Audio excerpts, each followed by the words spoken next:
of Haverhill as spiritual leader. Cantor Vera serves on the steering committee, the Massachusetts chapter of, is it TRUA, the Rabbinic Call for Human Rights, and was a Global Justice Fellow with American Jewish World Service in 2019 to 2020. Cantor Vera received ordination from the Hebrew College in 2016. In 2007, she earned her Bachelor of Musical History and Theory at the University of Toronto and performed with Studio 16, an early music vocal ensemble in Toronto in 2006. Cantor Vera received the Abraham Joshua Heschel Award from the New England Jewish Labor Committee at the 25th Annual Labor Seder, and was recognized by the Merrimack Valley Project in 2018 for her work in immigration justice, and served as secretary on the New England Board of Cantors. Cantor Vera has Boston roots, grew up in Cambridge, went to the Commonwealth School. It's a very fraught time, I think, for everyone in this country who cares about social justice, and Jews in particular. And I was touched by Cantor Vera's comments at the Labor Seder and invited her to speak to us today. So thank you for being here.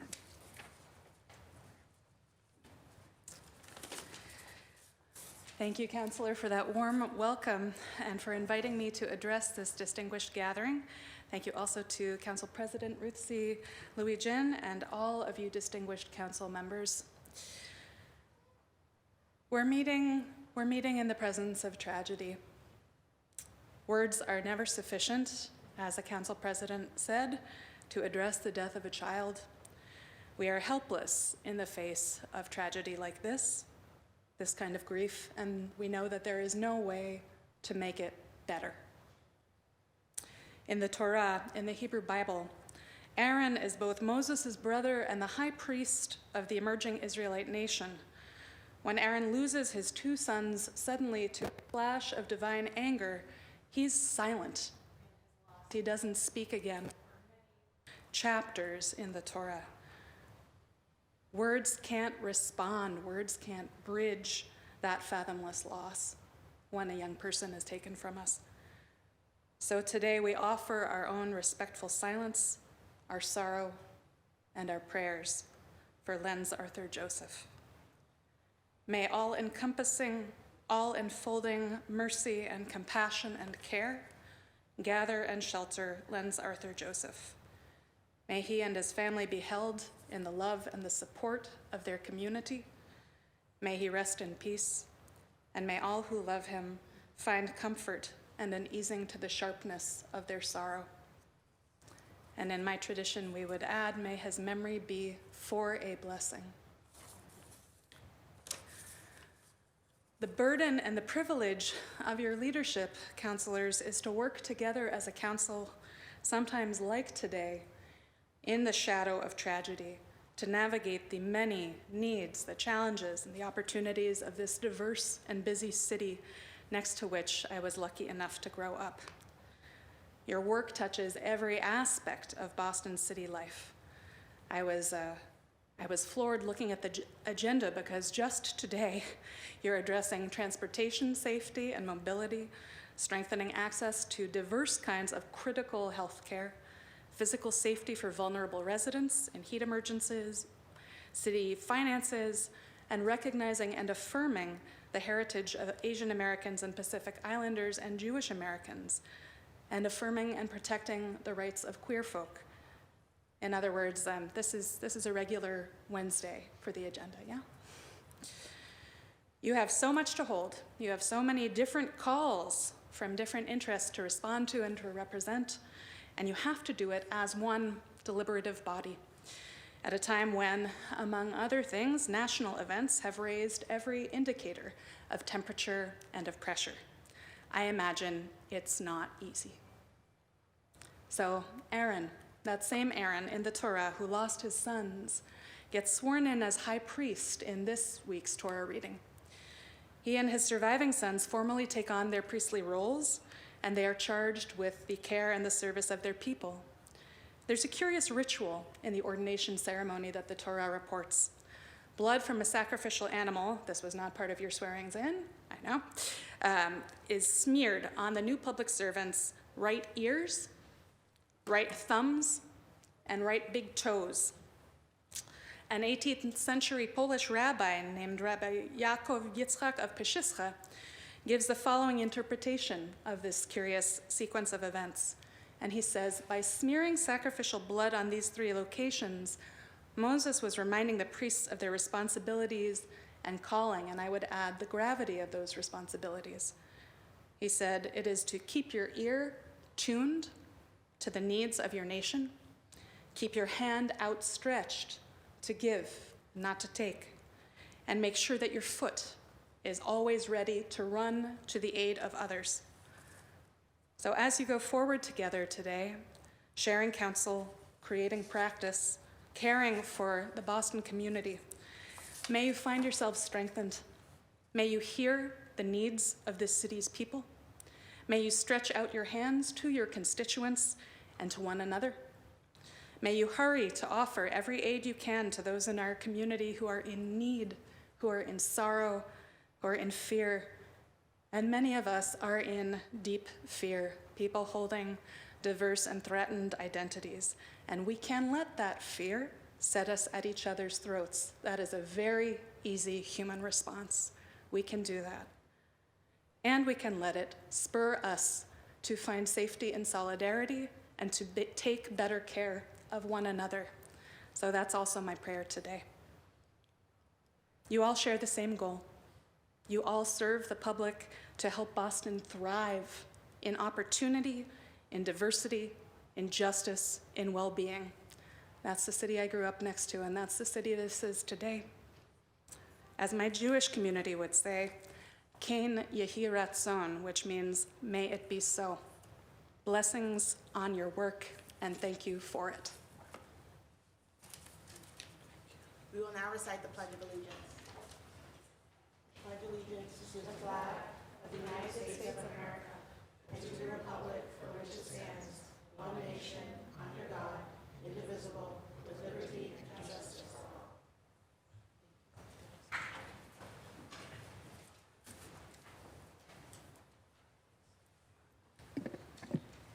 Thank you so much, Cantor, for that beautiful invocation. We are now on to presentations. We have one presentation from myself, recognizing today as International Jazz Day. I'll now ask Ken Field and Walid Zairi to join me up at the dais before their brief performance of Duke Ellington's Caravan. I also want to acknowledge that today, April 30th, is Black April, with the fall of Saigon and the capturing of Saigon by North Vietnam and beginning of the Vietnamese diaspora. So 50 years of a lot of pain for our Vietnamese community. And so I just also want to mark the solemnness of that day for a lot of our Vietnamese diaspora here in Boston, Louisiana, California, and I know that they're outside commemorating the moment. So I just wanted to uplift our Vietnamese community as well. All right, Ken and Walid, if you could please come forward. This is our second year recognizing International Jazz Day, and I want to thank Ken, and I want to thank Walid, and I want to thank the wonderful performer we had last year, whose name I'm blanking on, but was simply incredible here in the chambers to celebrate jazz, uniquely American experience rooted in the African American story. It's a unique art form that embodies a unique blend of creativity, cultural heritage, and it's played a significant role in our cultural development here in Boston, for anyone knows Wally's Cafe. But there was a time when that was known as the red light district of the hi-hat and the wigwam and Wally's, and it was the heart of African-American culture here in the city of Boston. A lot of famous people frequented these locations, and Wally's remains the longest running family-owned and operated jazz cafe, I believe in the country, but I won't overspeak. International Jazz Day highlights the power of jazz as a force for enrichment and creativity, promoting expression and dialogue through musical art, spontaneity, and vitality, and also of storytelling for so much of the African-American experience. The observance of International Jazz Day supports the cultural vibrancy of Boston, enriching the lives of residents and visitors alike through performances, education, and community events. So we are declaring today International Jazz Day. We thank you again, Ken, for all the work that you do on behalf of Jazz Boston. And Walid, I want you to be up here too as we present this citation to you.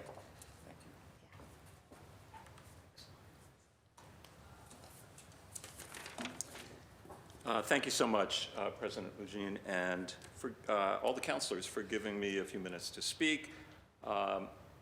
I want to say my name is Ken Field. I'm the president of Jazz Boston. Since 2006, we've been advocating for the Boston area jazz community of musicians, of audiences, of venues, and media. We currently have over 4,700 members, and about 60% of them open our monthly newsletters on a regular basis. They're engaged, they're passionate about this really important music.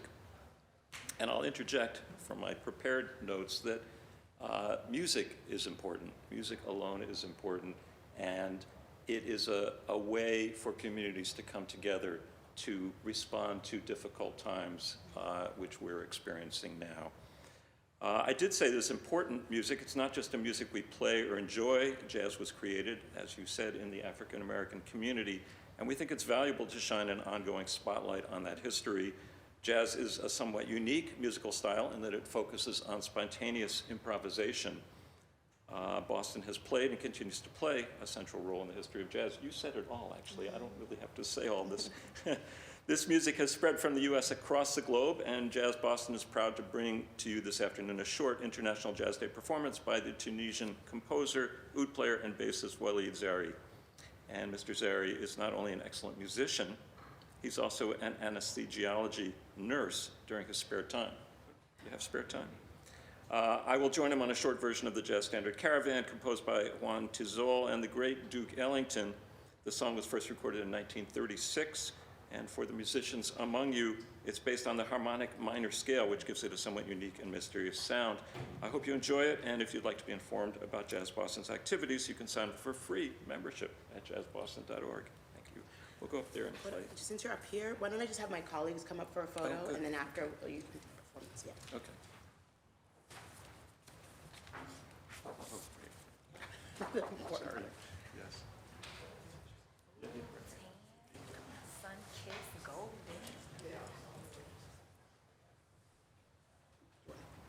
Oh, did you want to? Kind of do this though, You've done every this week. before? Yes.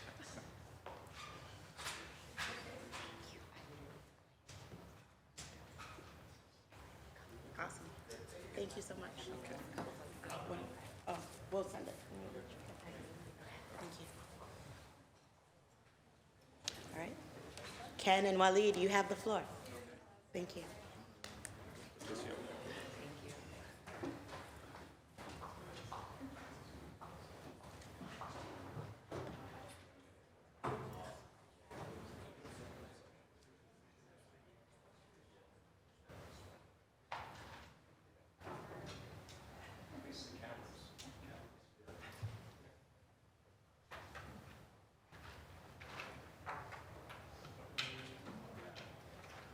Good afternoon, everyone. This is the Oud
Thank you so much, Ken and Waleed, and thank you, Ken, for uplifting the fact that music can be and is an important part of healing and community coming together, so thank you.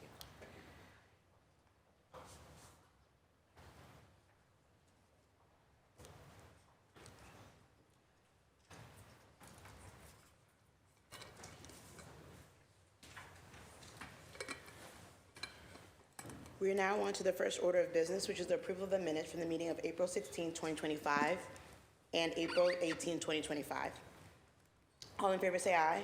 Aye. All opposed say nay. The ayes have it. The minutes of the April 16th and April 18th meetings are approved. We are now on to communications from Her Honor the Mayor. Mr. Clerk, would you please read dockets number 0940 and 0941? And Mr. Clerk, could you please amend the record to reflect that Councilor Fernandez Anderson is now present and with us? Docket number 0940, message in order for your approval in order to reduce fiscal year 25 appropriation for the reserve for collective bargaining by $33,262,466 to provide funding for the Boston Public Schools for fiscal year 25 impact of increases contained within the collective bargaining agreement between the Boston School Committee and the Boston Teachers Union, filed in the office of the city clerk on April 28, 2025.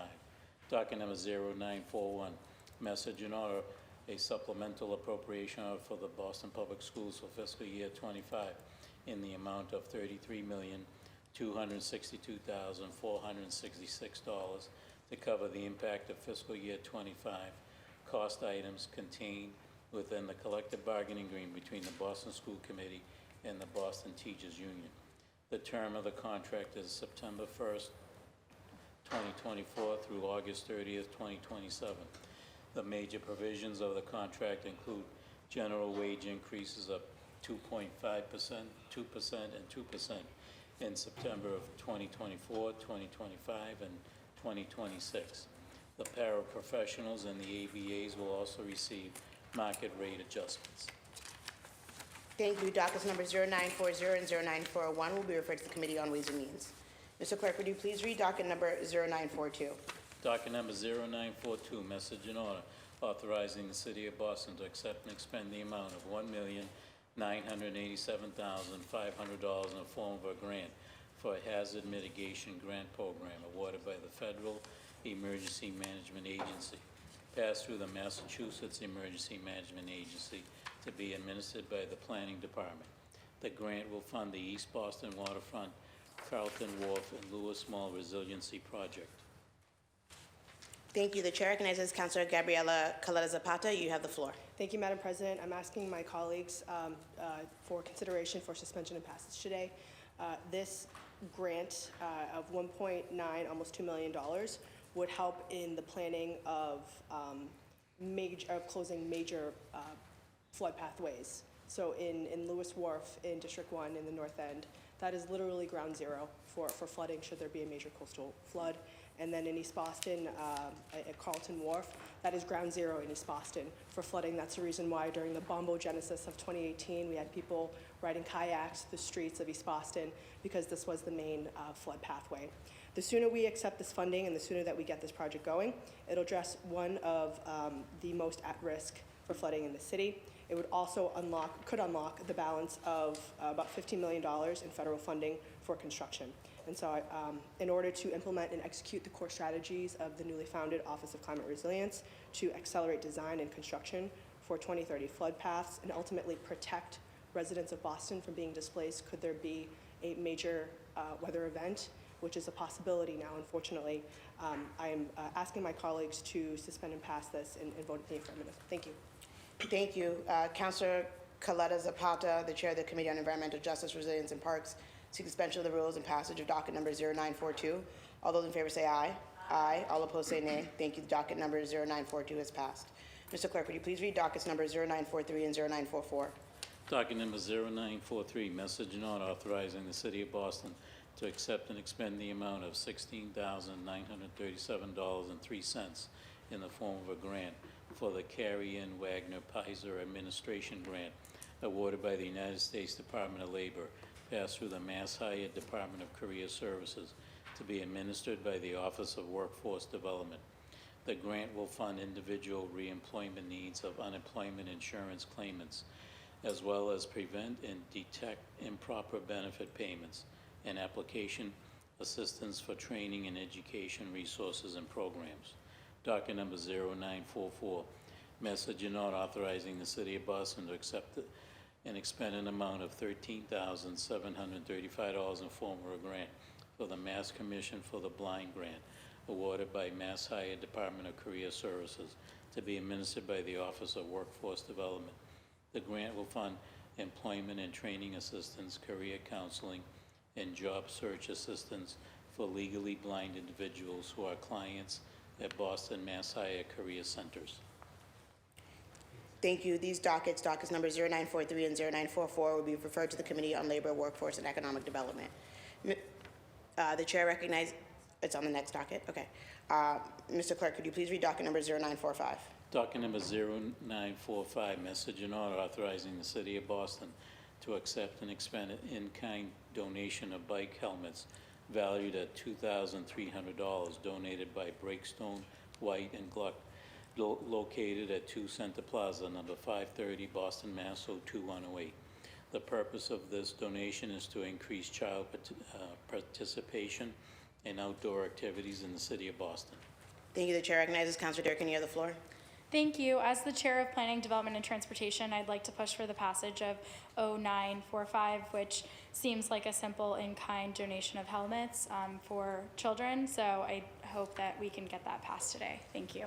Thank you. Councilor Durkin, suspension and passage of docket number 0945. All in favor say aye. Aye. All opposed say nay. The ayes have it. This docket is passed. Mr. Clerk, could you please read docket number 0946? Oh, 0946 to 0948. Docket number 0946, message in order for confirmation of the appointment of renewal constables authorized to serve civil process upon the filing of their bonds for a period commencing May 1st, 2025 and ending April 30th, 2028. Docket number 0947, message in order for confirmation of the appointment of renewal inspectional services constables authorized to serve civil process upon the filing of their bonds for the period commencing May 1st, 2025 and ending April 30th, 2028. And docket number 0948, message in order for confirmation of the appointment of new inspectional services constables authorized to serve civil process upon the filing of their bonds for a period commencing May 1st, 2025 and ending April 30th, 2028. Thank you. The chair recognizes Councilor Santana, the chair of Public Safety and Criminal Justice. You have the floor. Thank you, Madam President. As chair of the Committee on Public Safety and Criminal Justice, I would like to suspend the rules and ask for passage of these dockets. Thank you. Thank you. Mr. Clerk, could we please amend the record to reflect that Councilors Fitzgerald, Flynn, and Murphy are now present and with us? Okay. Councilor Santana seeks to suspend the rules and passage of dockets number, just make sure I do this. Suspension of the rules and passage of docket number 0946. All those in favor say aye.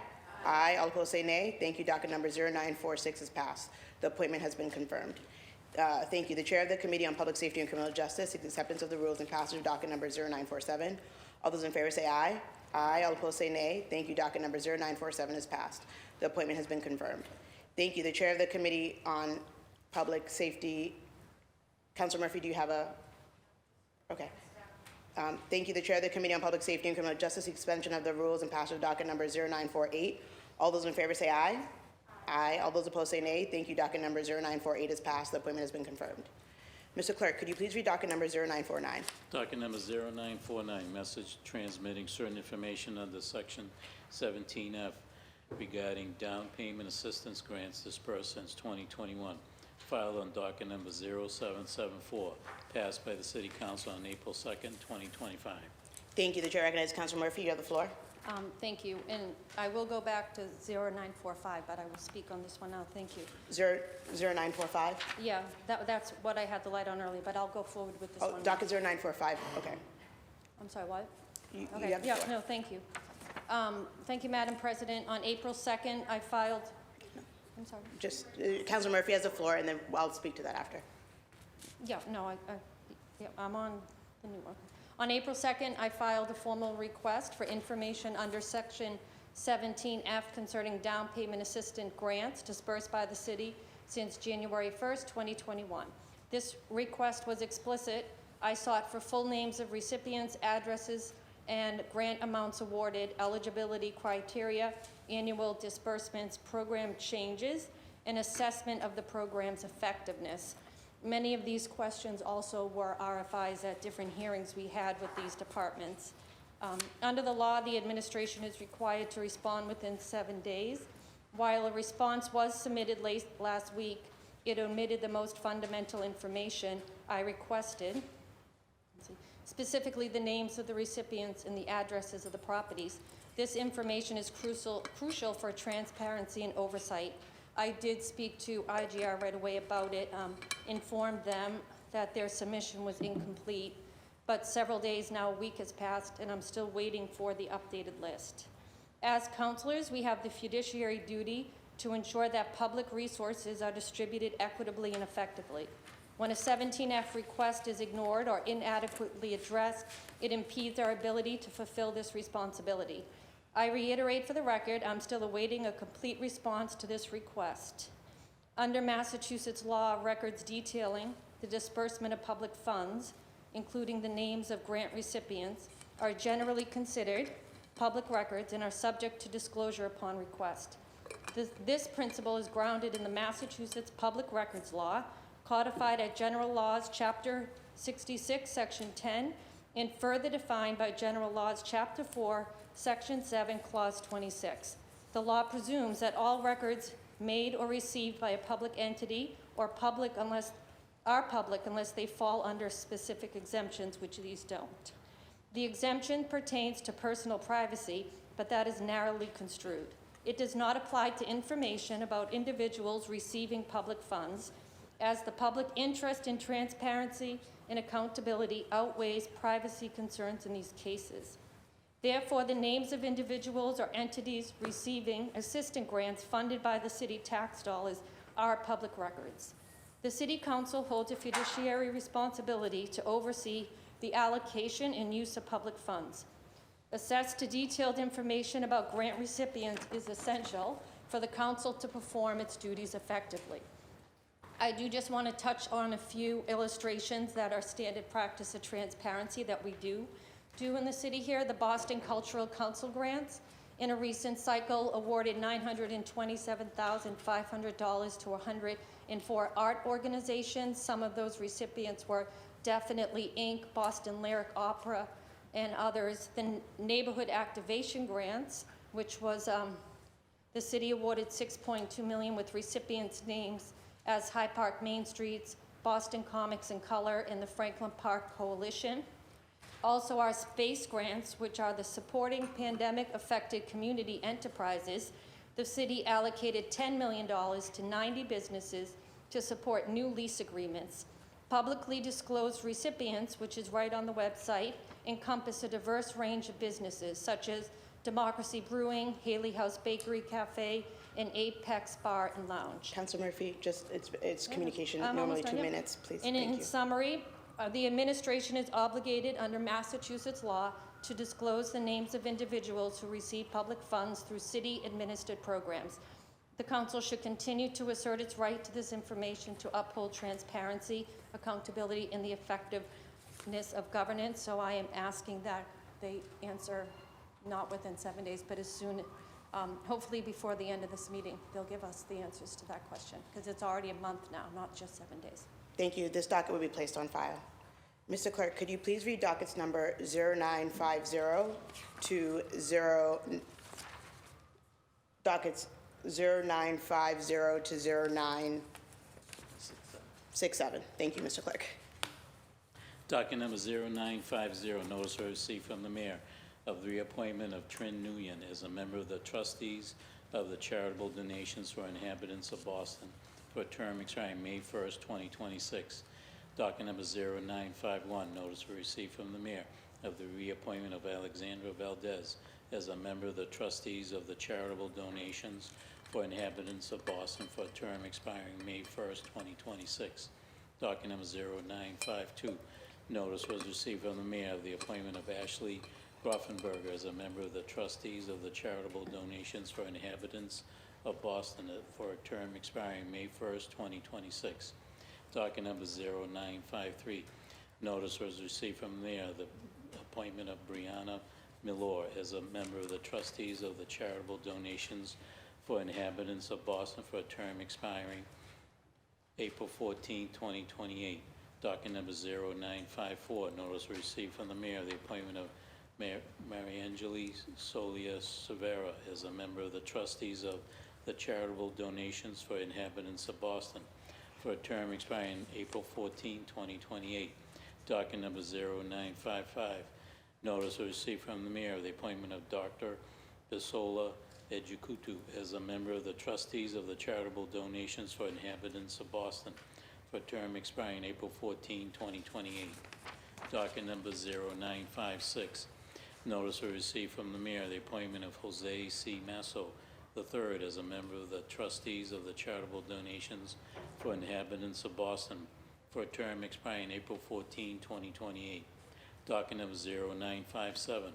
Notice received from there, the reappointment of Eliza R. Wasserman as a member of the trustees of the Charitable Donations for Inhabitants of Boston for a term expiring April 14, 2028.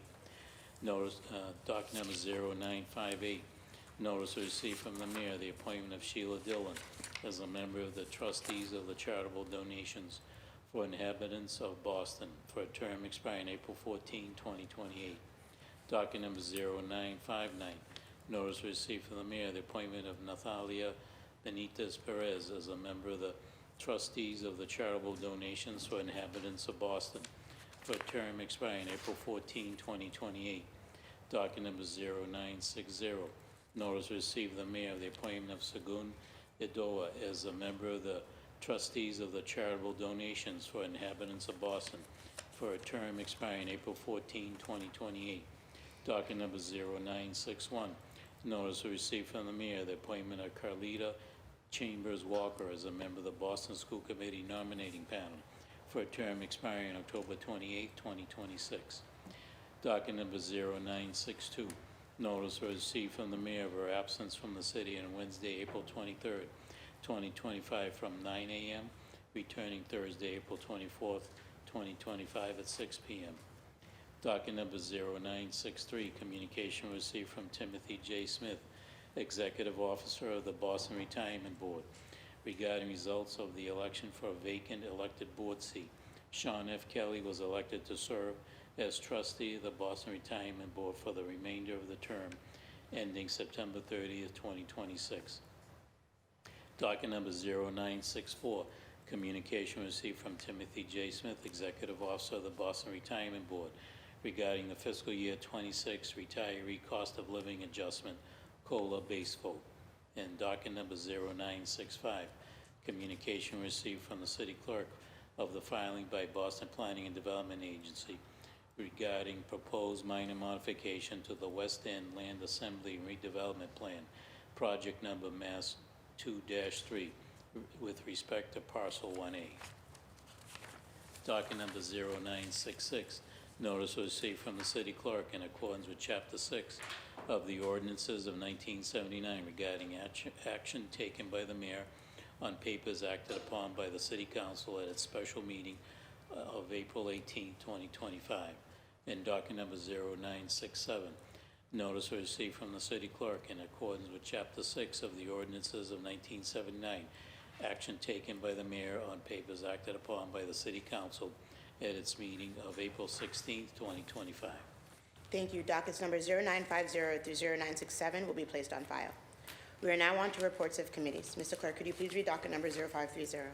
Docket number 0530, the Committee on Public Safety and Criminal Justice, to which was referred on February 26, 2025.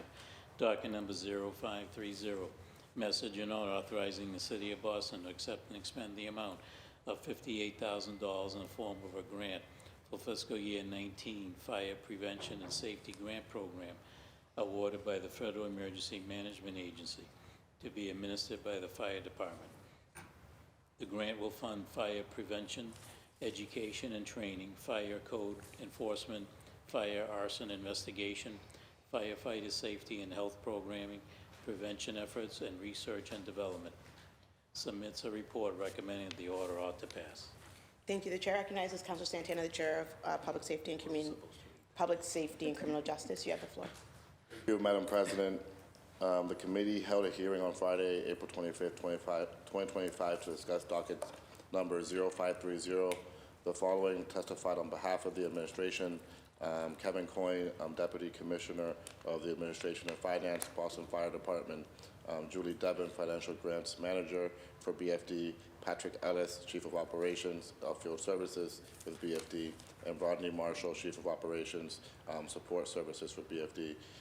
We were joined by Councilor Ed Flynn and joined by Council President Ruth Lee Jen, and also received a letter of absence from Councilor Weber, from Councilor Pepin, and from Councilor Worrell.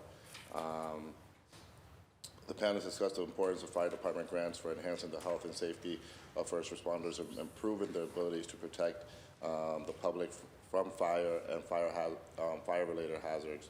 As chair of the Committee on Public Safety and Criminal Justice, I recommend moving the listed dockets from the committee to the full council for discussion and formal action. At this time, my recommendation to the full council will be that this matter ought to pass. Thank you, Madam President. Thank you, Mr. Chair. The chair recognizes Councilor Flynn.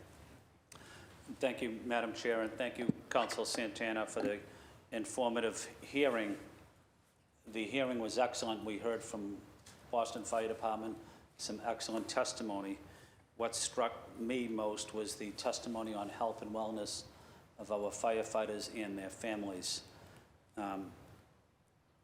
The average age after a firefighter retires of living is just like an extra 6 years, and a lot of that is due to the working conditions, obviously, of the firefighter. But I also stress those issues, but I also stress the importance of supporting our firefighters' families as well. That's also a critical part of it, making sure that they have the access to medical care that they need and deserve. I also want to acknowledge the firefighters that retired over the weekend. There was a bunch of city councilors that were there, and it was an outstanding dinner over at Florian Hall. So we want to say thank you to Local 718, Sam Dillon, and the entire team there. But we really want to say thank you to those retired firefighters. Incredible contributions they have made to this city and to this country. We also want to say thank you to their families as well. Thank you, Madam Chair. Thank you. The chair of the Committee on Public Safety and Criminal Justice seeks acceptance of the committee report and passage of docket number 0530. All in favor say aye.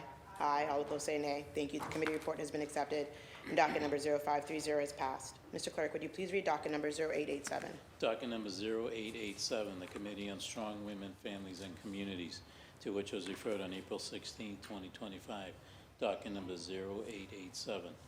Message and order authorizing the City of Boston to accept and expend the amount of $4,149,200 in the form of a grant for the Youth Works Grant awarded by the Mass Executive Office of Labor and Workforce Development, to be administered by the Office of Workforce Development. The grant will fund a summer and school year jobs program that will provide leadership development, skills training, and career exploration for low-income, at-risk youth ages 14 through 25. Thank you. The chair recognizes Councilor Murphy. You have the floor. Thank you, Madam President. I rise today as chair of the Committee on Strong Women, Families, and Communities to report on docket 0887, an order authorizing the City of Boston to accept and expend just over $4.1 million through the state's Youth Works Grant. Thank you to Councilor Flynn and Councilor Worrell for being there and asking some important questions. This grant supports summer and school year jobs for more than 1,000 low-income and at-risk youths ages 14 to 25 across our city. These jobs do more than provide a paycheck. They offer mentorship, skills training, and career pathways in critical industries like biotech, education, and public service. On April 24th, I had the privilege of chairing this hearing where we heard from Joseph Lee and Anna Scher from the Office of Workforce Development. They walked us through the grant scope and how funding flows through community partners to ensure youth access meaningful work experiences including those at the Horace Mann School for the Deaf and through Digital Ready's lab-based biotech programs. As a lifelong educator and a parent of a child with cerebral palsy, I made it a priority to ask how this grant supports our youth with disabilities. Thank you to Councilor Flynn, who requested a program list and also a site visit to the Horace Mann, and I look forward to receiving those details soon. My colleagues, Councilor Flynn and Worrell, also raised important questions about referrals, funding sources beyond YouthWorks, and equitable outreach to all youth, including multilingual and undocumented populations. This grant represents more than funding. It reflects our shared commitment to equity and empowerment. I respectfully recommend that this docket ought to pass, and I move it for its adoption today. Thank you. Thank you. The Chair of the Committee on Strong Women, Families, and Communities seeks acceptance of the committee report and passage docket number. Councilor Flynn, you have the floor. Thank you, Madam Chair. I want to say thank you to Councilor Murphy for this important hearing as well. Very informative, and I think Councilor Murphy said it perfectly, but this grant also supports young people, young adults with disabilities. And I wanted to learn more about those programs of how we can support our young people with disabilities, getting them into job training programs and into careers or employment. They have something significant to offer. And once they graduate from school or age out in various cases, you know, they do have some excellent and exceptional skills. And we want to make sure that there's an opportunity for them to be happy, to be healthy, and to be productive. And I think that's what this program is also all about, is making sure that we treat our people with disabilities, our young people with disabilities, giving them an opportunity to get into the workforce like everybody else, and giving them an opportunity to be successful. And that's really the role of government, in my opinion, is helping people that need help. And it was a very informative hearing, and looking forward to working with my colleagues on this program. Thank you, Madam Chair. Thank you. The Chair of the Committee on Strong Women, Families, and Communities seeks acceptance of the committee report and passage of docket number 0887. All those in favor say aye. Aye. All opposed say nay. Thank you. The committee report has been accepted, and docket number 0887 is passed. We are now on to matters recently heard. Mr. Clerk, would you please read dockets number 0822 to 0845? Docket number 0822 through 0824, orders for the fiscal year 26 operating budget, including annual appropriations for departmental operations, for the school department, and for other post-employment benefits, also known as OPEB. Docket number 0825 through docket number 0827, orders for the capital fund credited appropriations. Docket numbers 0828 through 0830, orders for the capital budget, including loan orders and lease purchase agreements. Docket numbers 0831 through 0845, orders authorizing limits for departmental revolving funds, including law, tourism, arts and culture, environment, Boston Centers for Youth and Families, schools and police, and other budget-related dockets. Thank you. The Chair recognizes Councilor O'Reilly, the Chair of Ways and Means. You have the floor. Thank you, Madam President. The Committee on Ways and Means held a series of hearings tied to dockets number 0822 through 0830 and docket number 0834, offering a closer look at the proposed FY26 investments and priorities. On Thursday, April 17th at 10 a.m., the Committee on Ways and Means held a hearing to review the FY26 operating budget in the Ionella Chamber. Chief Financial Officer Grofenberger and Budget Director Williamson presented on behalf of the administration. Councilors present included Councilor Flynn, Coletta Zapata, Murphy, Council President Louis Jen, Councilor Braden, Weber, and the Vice Chair of the committee, Councilor Pepin, and a letter of absence was submitted by Councilor Durkin. The administration forecasted a $144 million increase in property tax revenue for FY26, including $90.5 million from the standard 2.5% levy and $60 million in new growth. Interest income, however, is expected to decline significantly from $263 million in FY24 to a projected $80 million in FY 26, reflecting shifts in market conditions. Overall, the city is continuing a conservative approach to revenue projections in light of economic uncertainty and the expiration of federal ARPA funds, which must be spent by December 2026. Councilors emphasize the need to avoid service disruptions across neighborhoods as ARPA funding phases out. The administration acknowledged this concern and stated that departments will be consulted to assess needs moving forward. Labor costs remain a key driver of the budget. The administration noted $6.5 million in new costs from recently settled civilian contracts, and this is excluding the Boston Teachers Union. If additional funds are needed mid-year for contract agreements, the city may pursue transfers or supplemental appropriations. Council requested that future CBAs include clearer year-by-year cost breakdowns.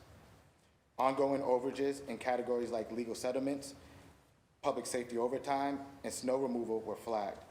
The administration said reserve funds and built-in flexibility help cover these costs as they arise. The city anticipates $20 million in new revenue growth from fines, fees, and permits. This includes building permits, parking enforcement, and a BPDA transfer to support planning. Councilors raised interest in updating outdated fees, such as the decades-old $25 rental registration fee, and increasing enforcement around short-term rental violations. The hearing also reviewed structural and departmental shifts, including the transition of the Elections Department from the Law Department to the People Operations Cabinet, intended to provide stronger management support. Councils also discussed revenue forecasting, payroll savings, and free cash, which was last certified at $512 million.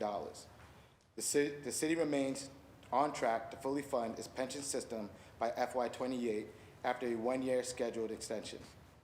Finally, the administration reiterated that property tax increases are capped by Proposition 2.5 and are not directly tied to the overall budget size. On Thursday, April 17th at 2 p.m., the committee held a hearing to review the FY 26 capital budget in the Ionella Chamber. Testifying from the administration were Chief Financial Officer Grafenberger, Budget Director Williamson, Chief of Operations Chief Irish, Chief of Streets Chief Franklin Hodge, Chief of Environment and Open Space Chief Sweat, Intern Parks Commissioner Meyer, and Carlton Jones, the Executive Director of the Public Facilities Department. Councils present at the hearing included Vice Chair of the Committee, Councilor Pepin, Councilors Weber, Coletta Zapata, Braden, Flynn, Santana, and Council President Louis Jen. At the hearing, we had a wide range of discussion about overdue infrastructure repairs, long-standing community priorities, and the need for more transparency and urgency in project timelines. Councilors raised serious concerns about facilities that are already falling apart, like broken equipment and steam rooms at brand-new BCYF community centers, and demanding accountability from contractors and the administration.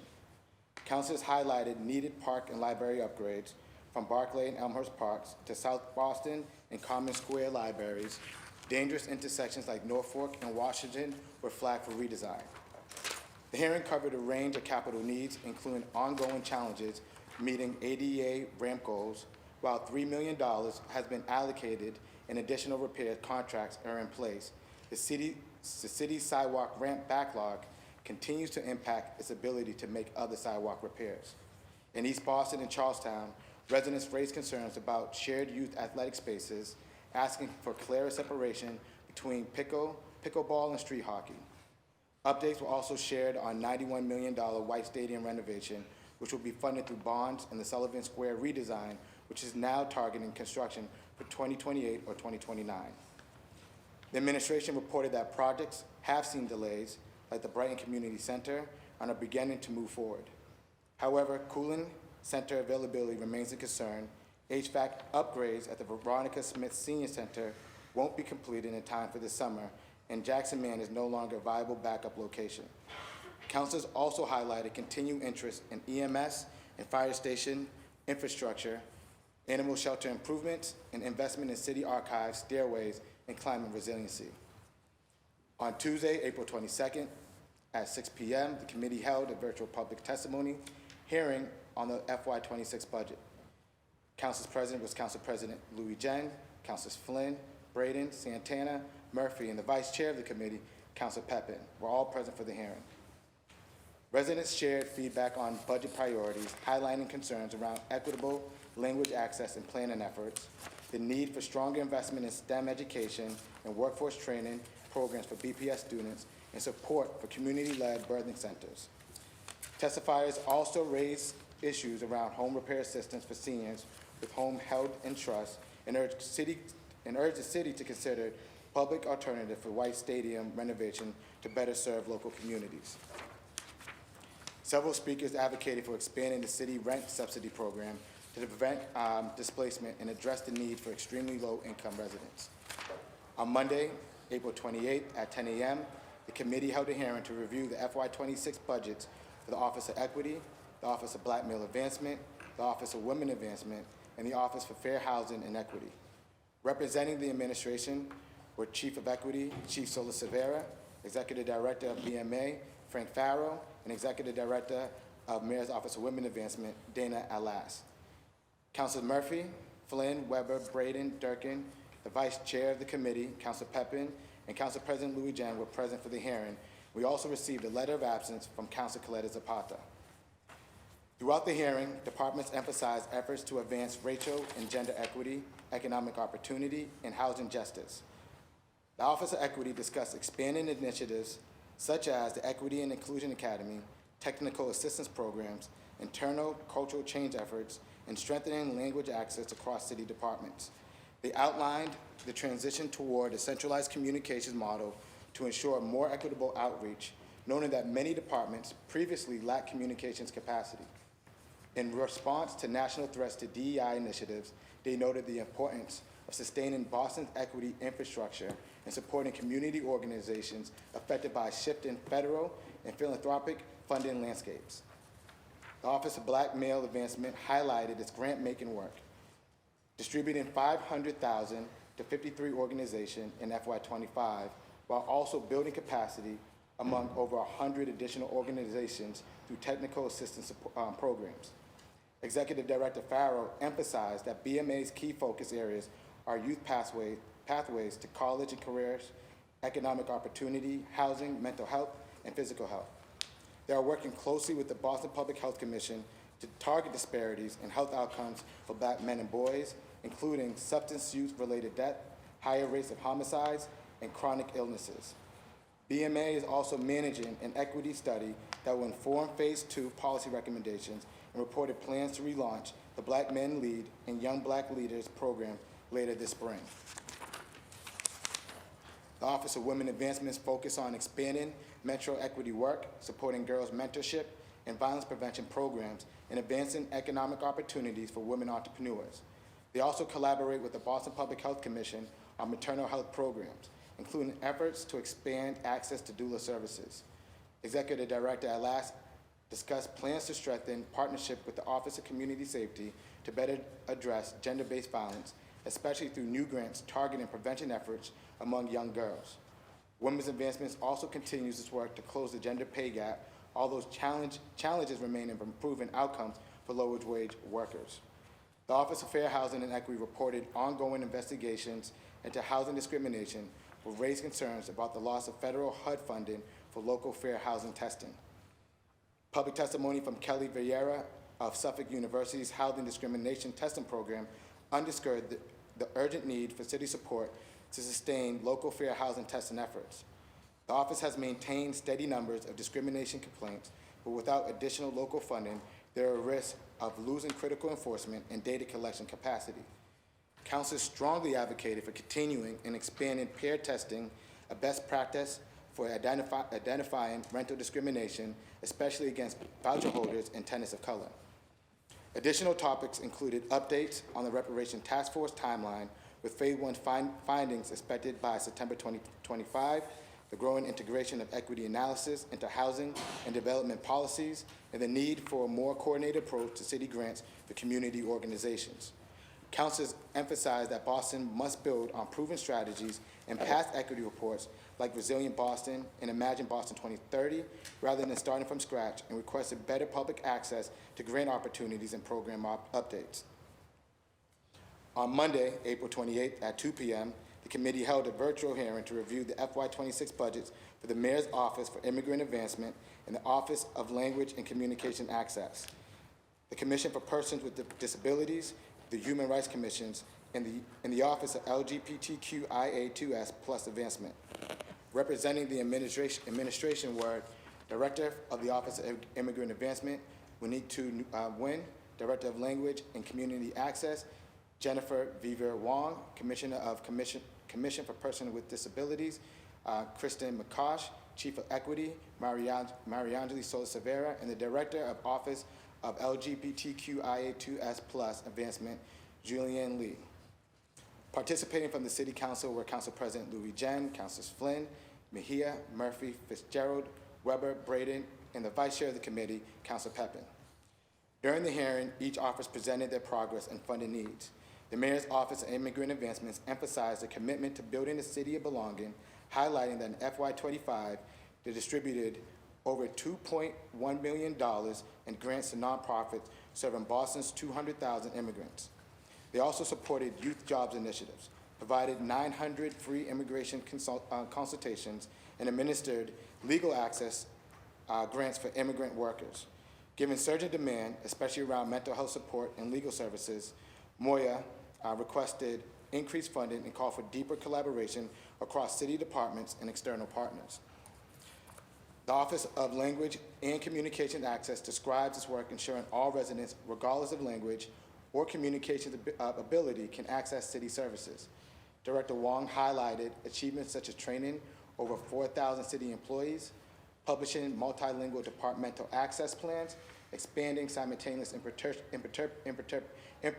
interpretation services, and developing for the forthcoming multilingual public dashboard tracking accommodations.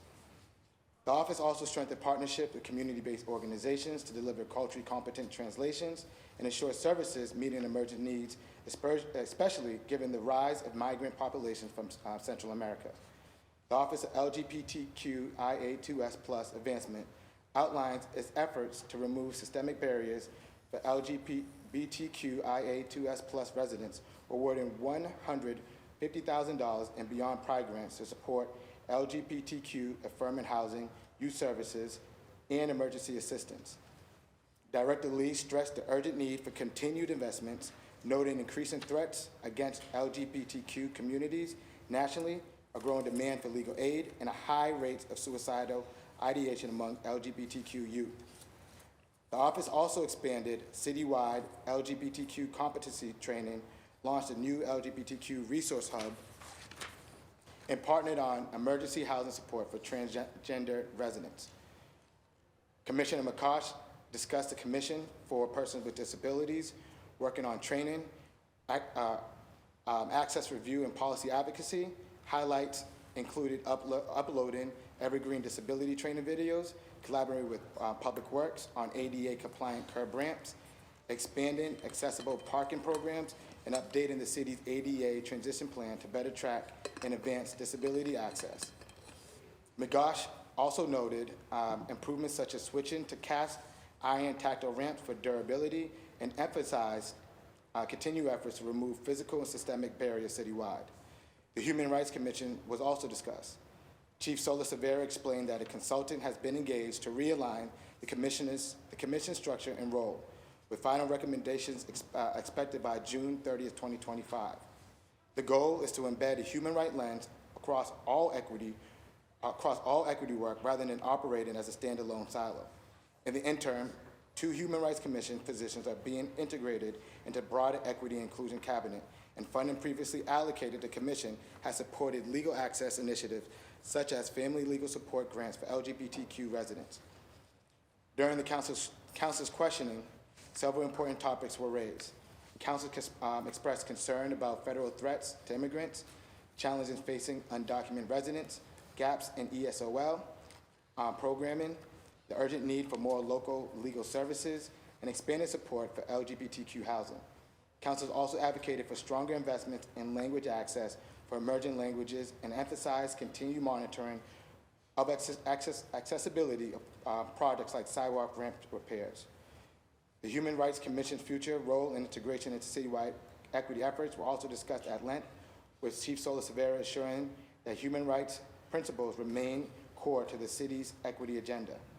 With federal funding at risk, the question was asked if it was the city's plan to restart the Boston Racial Equity Fund to protect and sustain local investments in equity. Public testimony highlighted the need to sustain and expand funding for English language classes to meet surging demand among immigrant parents and caregivers. On Tuesday, April 29th at 10 a.m., the committee held a hearing to review the FY26 budget for the Office of Economic Opportunity and Inclusion and the Office of Supplier Diversity. Representing the administration were Economic Opportunity and Inclusion Chief Shagun Idowu, Director of Small and Local Business, Director Alicia Persena, Director of Office of OEOI Donald Wright, and Deputy Director of Administration Finance for Supplier Diversity, Olivia Barrios.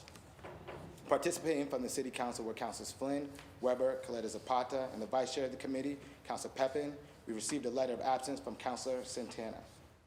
The administration outlined its highlights from the past year, including reactivation of City Hall Plaza, new ownership of Faneuil Hall, the relocation of New World and Continental Corporate Headquarters in Boston, hosting 11 business development events in the city, 91 businesses receiving $10 million in space grants from ARPA, standing up the Commercial Acquisition Assistance Program. The Office of Nightlife Economy touted its distribution of drink, spike and prevention covers, and the creation of social districts, and the distribution of Wake Up the Night grants to 50 events. The Office of Small Business detailed its technical assistance grants on more than $1 million, as well as programs such as Restore, which fixed signs and facades on more than 30 businesses. The Office of Supplier Diversity showcased its continued progress on city contracts, and Chief Idowu announced that a new director will be starting soon. Council asked questions regarding Main Street districts, reimbursements to existing Main Streets, matching retail vacancies with demand, language accessibility for small businesses, merging supplier diversity with procurement, figuring out how the Office of Small Business can work with BTD in planning regarding street redesigns and retail spaces and new buildings, working with cultural districts and supplier diversity at White Stadium. On Tuesday, April 29th at 2 p.m., the committee held a hearing to review the FY26 budgets for the Tourism, Sports, and Entertainment and the Office of Licenses and Consumer Affairs. Representing the administration were Economic Opportunity Inclusion Chief Shagun Idowu, Chair of the Office of Licensing and Consumer Affairs, Kathleen Joyce, Deputy Chief of OEOI, Donald Wright, and Director of Tourism, Sports, and Entertainment, John Borders IV. Participating from the City Council were Council President Louis Jen, Councilors Flynn, Murphy, Weber, Coletta Zapata, and the Vice Chair of the committee, Councilor Pepin. We received a letter of absence from Councilors Santana and Durkin. The Office of Consumer Affairs and Licenses outlined highlights from the past year, including the distribution of 37 new liquor licenses with another deadline for applications coming in May, as well as the recovery of more than $300,000 from consumer fraud cases, and changes to the special event permitting process. The Office of Tourism, Sports, and Entertainment presented its annual highlights, including the events they produce, such as the Donna Summer Disco Party and the Patriots Day Parade, as well as events they collaborate with, such as the Band Fest and the Haitian Parade. They also spoke about the challenges facing the city next summer with World Cup events and the 250th anniversary of our country. Councilors asked questions and discussed topics including the allocation of excise tax, rules of the outdoor dining program, branding of cultural districts, a need for greater community engagement support at OEOI, more support for the distribution of the 225 liquor license, the need for more lodging in neighborhoods, a 3-year plan for open streets, rules on drones, and accessibility with the tall ships and the Boston 250th events next year. We have more hearings again tomorrow, Monday and Tuesday. We will also have a working session on Friday at 10 a.m. at the Piemonte, and I encourage all my council colleagues to attend. And as chair of the Committee on Ways and Means, I recommend that these dockets remain in committee. Thank you. Thank you, Mr. Chair, and thank you for your diligence in making sure that we have these hearings and for the work you're doing to shepherd us through yet another budget process. So thank you. These dockets will remain in committee. The chair recognizes Councilor Flynn. Councilor Flynn, you have the floor. Thank you, Madam Chair. I want to say thank you to Chair Worrell for excellent hearings, budget hearings, Ways and Means, and want to acknowledge City Council, central staff, as well as City Administration team for being here. Do want to encourage all of my councilors to attend as many of these as possible. It's a great way to learn about city departments and ask specific questions to them. Wanted to highlight one issue, and I know Councilor Worrell mentioned when John Borders, who's the director or the chief of the Sports and Tourism Special Events Department, one of the issues I highlighted was recently, or several months back, there was a city-sponsored event here on City Hall Plaza. I believe it was an NBA or an NHL event. Regardless, there was a drone that was flying above City Hall Plaza at a city-sponsored event on property, and that drone actually crashed and injured a Boston resident. And I'm asking the city to work with me to develop a drone policy, especially a drone policy when the drone is being flown at city-sponsored events and on city property as well. Again, there was actually 2 injuries of 2 people over the last year at City Hall Plaza.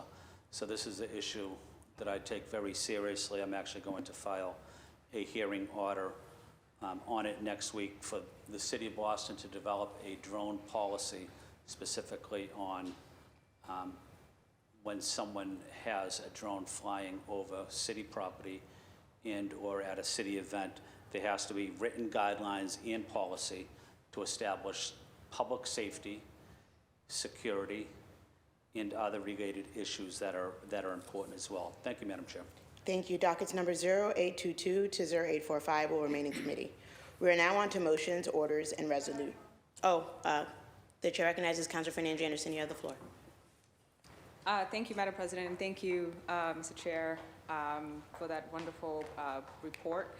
I did, review and then reviewed again the capital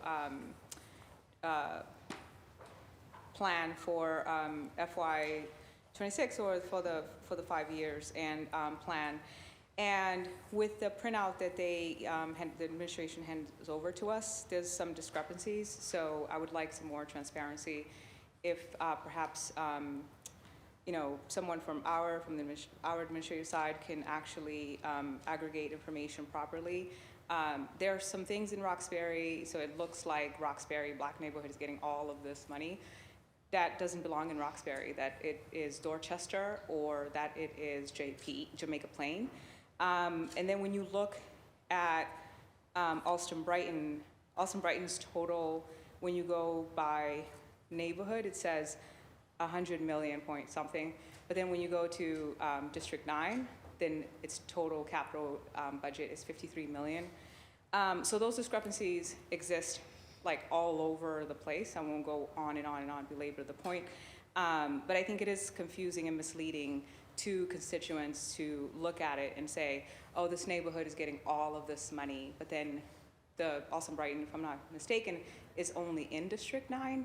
So Alston Brighton's total can be 53 million, 100 million, but then District 9's total is 53 million. So, and again, that exists all over the place between Roxbury and Dorchester, Roxbury and JP, South End. When you look in multiple neighborhoods as well, the numbers don't match from district to neighborhood, or if it says multiple neighborhoods, but it's only in the North End, then it should be only North End. If it should, and then that number should be included in that district, so people can be very clear about what each district is getting or each neighborhood is getting. So don't mix it up when it's convenient to make it seem like that district is getting less or District 7 is getting a lot when it's not. And then sort of separating what's new from the plan and how long it's been taken. So just some thoughts there, and I would just like a more accurate reporting from the administration, not yourself, Mr. Chair. And then I hope you can appreciate that the working session is where it matters, so I look forward to attending and to advocate for District 7's budget. Thank you. Thank you. Dockets number 0822 to 0845 will remain in committee. We're now on to motions, orders, and resolutions. A reminder to my colleagues that the sponsor has 3 minutes to speak on the docket, and any other colleague has 2 minutes to speak on a docket. Mr. Clerk, can you please read docket number 0968? Docket number 0968, Councilor Santana offered the following. Ordinance establishing the Office of LGBTQIA2S plus advancement. Thank you. The chair recognizes Councilor Santana. Councilor Santana, you have the floor. Thank you, Madam President. I would like to add Councilor Mejia as an original second sponsor, and I'd like to suspend Rule 12 and add Councilor Braden as an original sponsor. Councilor Mejia is so added. Councilor Santana seeks to suspend the rules to add Councilor Braden as a third original co-sponsor. Seeing and hearing no objections, Councilor Braden is so added. Councilor Santana, you have the floor. Thank you, Madam President. Today I rise to formally introduce the ordinance of establishing the Office of LGBTQIA2S plus advancement. Boston has long been a national leader in civil rights, and this ordinance is about continuing that tradition by institutionalizing our commitment to the LGBTQIA2S plus community. The challenges faced by our community residents, whether it's in housing, in healthcare, in employment, safety, are real and urgent. These challenges are made even more complex by intersecting identities, including race, immigration status, age, and disability. By codifying the Mayor's Office of LGBTQIA2S plus advancement, we ensure that Boston is not just reacting to moments of injustice, but proactively creating systems that affirm, protect, and uplift every member of this community. The office will serve as a hub for advocacy, policy, and connection, ensuring that city services and decisions reflect the dignity, rights, and needs of the LGBTQIA2S plus residents and visitors. At a time when rights are being stripped away across the country, Boston must send a clear message. You belong here. Thank you. Thank you. The chair recognizes Councilor Mejia. Councilor Mejia, you have the floor.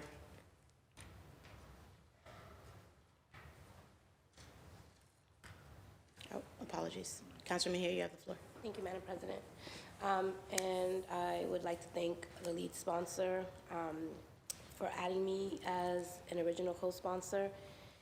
And I also want to uplift Councilor Anderson's work in this space that started back in 2024, I believe it was, when you were pushing for this. So you're my honorary sponsor. So MOLA is not only an asset, it is a necessity. It is important that we take the step in codifying MOLA into the city code, because the reality is that leadership changes. And at any point, someone in power can come along and say, you know what, we don't need this. And we are seeing that happening more and more today with the unmanageable degree right now that is happening at the federal level. This is why this moment is important, because protecting progress means making it permanent.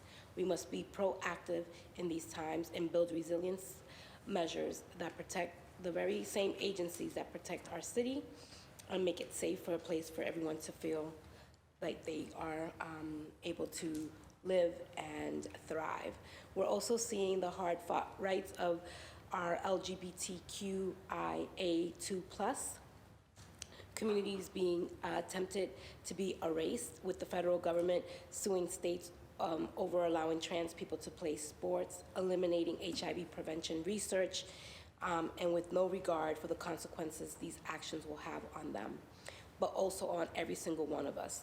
The need is now for us to take this next step and further action to strengthen MOLA. It is our time, and it's been beyond the time. And I've said this before, and I'll say it again, that we at the city level must step up and step in. And I believe that we can continue to do more here in Boston through codifying MOLA into our charter and committing to ensuring that they are equipped with the resources necessary to adequately protect this community. Thank you. And I'll just add that I remember the first time that we codified an office was the Office of Immigrant Advancement a few years ago. And we noticed then, even though this community was not under severe attack, we understood the climate that we were in then. And I feel like now more than ever, we need to recognize that these departments, while they get funded, doesn't necessarily mean that they will always be able to stand whatever leadership changes. And so I'm really excited to join Councilor Santana on codifying this particular office because all of the work that we've been doing in the space. Thank you. Thank you. The chair recognizes Councilor Braden. You have the floor. Thank you, Madam President, and thank you, Councillor Santana and Councillor Mejia, for including me in this proposal to establish the Office of LGBTQI, all this IA2S plus for the City of Boston. You know, I haven't always lived here. I came here in 1995, and I grew up in Northern Ireland, which is a very conservative, it certainly was a very conservative homophobic society back in the 70s and 80s. I was an active member of my church, the Episcopal Church, but it was homophobic. We couldn't be ourselves. We couldn't come out. We couldn't be recognized. We couldn't be visible. And ultimately I left the church and didn't go back for 40 years, so that speaks for itself. When I was a young person back home, queer young people did not feel safe, and many of the young people who are growing up in the United States today do not feel safe to express themselves and be themselves. When I was in high school, a young student, a young man who probably would have been described or self-identified as non-binary in this time, committed suicide, and there was no mention of him, just, oh, he's committed suicide. But I'm very clear that the society that we were living in prompted this very desperate action. We didn't have gay, straight alliance groups. We didn't have any visible support for young people growing up in Northern Ireland. And I think we've been moving over the last 50 years here in the United States and longer than that, to change that. So I came out when I was in my I really came out in my 30s, and I shared what was going on with me with a trusted adult who had been a teacher and a mentor for me as a young person when I was a teenager, but I hadn't come out to them at that time, so it only went so far. And their own homophobia prompted the response that I should leave Northern Ireland. I shouldn't. Their own homophobia scared them, and I had to leave Northern Ireland. I really did have to leave in the sense that I didn't feel safe to be out and about and who I was to express myself fully in Northern Ireland at the time. And I came to Boston, and that changed everything. I talk about the first time I went to the Gay Pride Parade. I went to the interfaith service at the Old South Church, and I sat beside a lovely gay guy, Irish guy from Dorchester, and he just kept handing me the Kleenex, and I cried the whole way through. And I walked out into the sunshine on Boylston Street, and there was a colour guard from the police department, and Mayor Wu, not Mayor Wu, oh, that was the other guy. Mayor Menino was there. Sorry. Mayor Menino was there with a police colour guard, and I was going, wow, this is incredible. This would never happen in Northern Ireland. So, you know, this history I know I've been involved in some of the struggles here in the city, the equal marriage campaign and the bathroom campaign and all of that, but, you know, we've made incredible progress. And we're not finished making progress, but right in this moment in this country, there's an effort, a severe and serious effort to push us back into the closet and make us disappear completely back into the closet. You know, they're banning books, they're banning transgender affirming care, they're opening up the gates to discrimination, employment and housing and all of that, all across the country. I'm very proud that Boston and Massachusetts is holding strong. So I really applaud this effort to try and codify our Department of LGBTQ IA2S+. I'll never get rid of this anagram. But to affirm that we are fully human and we deserve to be seen and treated with dignity and respect. And I think codifying this will help in that effort. and send a strong message to those young people in our communities, just to say that the city cares about them. Thank you. Thank you, Councilor Braden. I also just want to note that for right now, the clock is set to 3 minutes, so even though only original sponsors get 3 minutes, right now everyone's getting 3 minutes, so I just want everyone to try to respect that. You're getting an extra minute before the timer goes off if you're not an original sponsor. The chair recognizes Councilor Fernandez Anderson. You have the floor. Thank you, Madam President. I don't know what's happening, but every time I light up my mic, you're turning it off by accident, so just be mindful of that. To the filer, thank you so much for filing. I did file this at the end of 2024, and not sure, through the Madam President, if I may ask a question to the filer. To the chair, you may. Did you guys contact our And office? also, if you could ask the question directed to me. Sure. Did you guys contact my office? I'm sorry if we didn't see the emails. There were communications. I'm sure you did. And I think it's all in good intention, and I don't have to be like the person to file the thing and get the credit. I think what's important is that we do it, we stick together, we represent people, and we fight for what's right. So when I did file it, I think the chair of GovOps canceled my hearing without asking me, and her intentions was to protect me because there was a lot going on. So appreciate that too, and all's forgiven. It's all good. I really like what you filed. Kudos to your policy person. And I appreciate just the work that you've done, the advocate that you've done. You've come fearlessly and you've said, look, this is a population that needs protection and that needs advocacy. I respect it. I support you. Thank you. Thank you. And just to clarify what occurred, I accidentally turned Councilor Fernandez Anderson's light on when I meant to turn Councilor Braden's light on as an original co-sponsor. Thank you. The chair recognizes Councilor Worrell. You have the floor. Thank you, Madam President. First and foremost, I just want to thank the makers for their work on this ordinance. I know we all pledged our support to these communities earlier this month, and codifying MOLA allows us to take further steps and begin to add protections for these communities. They're under attack at the federal level, and we need to ensure that we protect them at the city level. It's imperative. I know we've codified a couple of departments already in the Equity and Inclusion Cabinet, BMA and Mayor's Office of Immigrant Advancement. And I believe the next step is also part of this process is codifying the whole entire cabinet and what these departments sit in. So I would be looking to do that through RISE, but I also just want to, again, acknowledge the great work that is happening here with MOLA, and want to make sure that we continue this work on protecting equity and protecting these communities and making sure that they are codified into law. Thank you. Thank you, Councilor Worrell. I also just want to thank the makers. It is incredibly important during this time that we protect our most vulnerable communities, and doing this work alongside MOLA is really important. And thank you to Councilor Braden for sharing always so much of your lived experience, and appreciate that. Would anyone like to add their name? Mr. Clerk, please add Councilors Coletta Zapata, Durkin, Fernandez Anderson, Fitzgerald, Flynn, Murphy, Weber, Worrell. Please add the chair. Docket number 0968 will be referred to the Committee on Government Operations. Mr. Clerk, would you please read docket number 0969? Docket number 0969, Councilors Mejia and Braden offer the following. Ordinance establishing a transgender, gender diverse, intersex, and LGBTQIA2S+ Oversight Commission.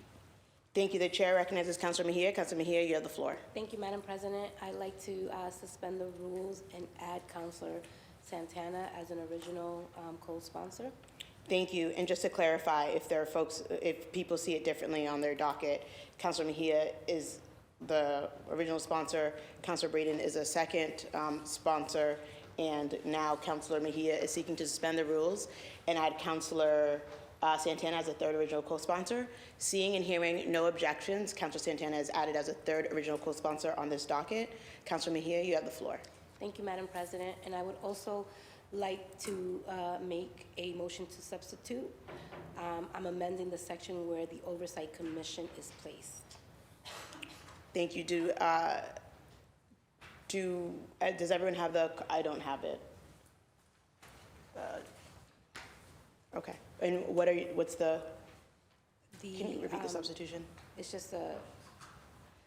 just where the Oversight Commission is placed. Okay. I put it in the wrong place. Councilor Mejia has made a motion to substitute. Is it seconded? Second. All in favor say aye. Aye. All opposed say nay. Okay, the substitution is allowed. Councilor Mejia, you have the floor. Thank you. I am honored to stand here today and introduce the part of our work that gives our trans and LGBTQIA2+ a sanctuary city resolution, some teeth. As you know, that was the biggest call to action when we declared our support back in February. We knew that the resolution was just the first step. At least it was in the specific push for protections as this fight started well before me, led predominantly by Black and brown trans women, and it is sure will continue well after that.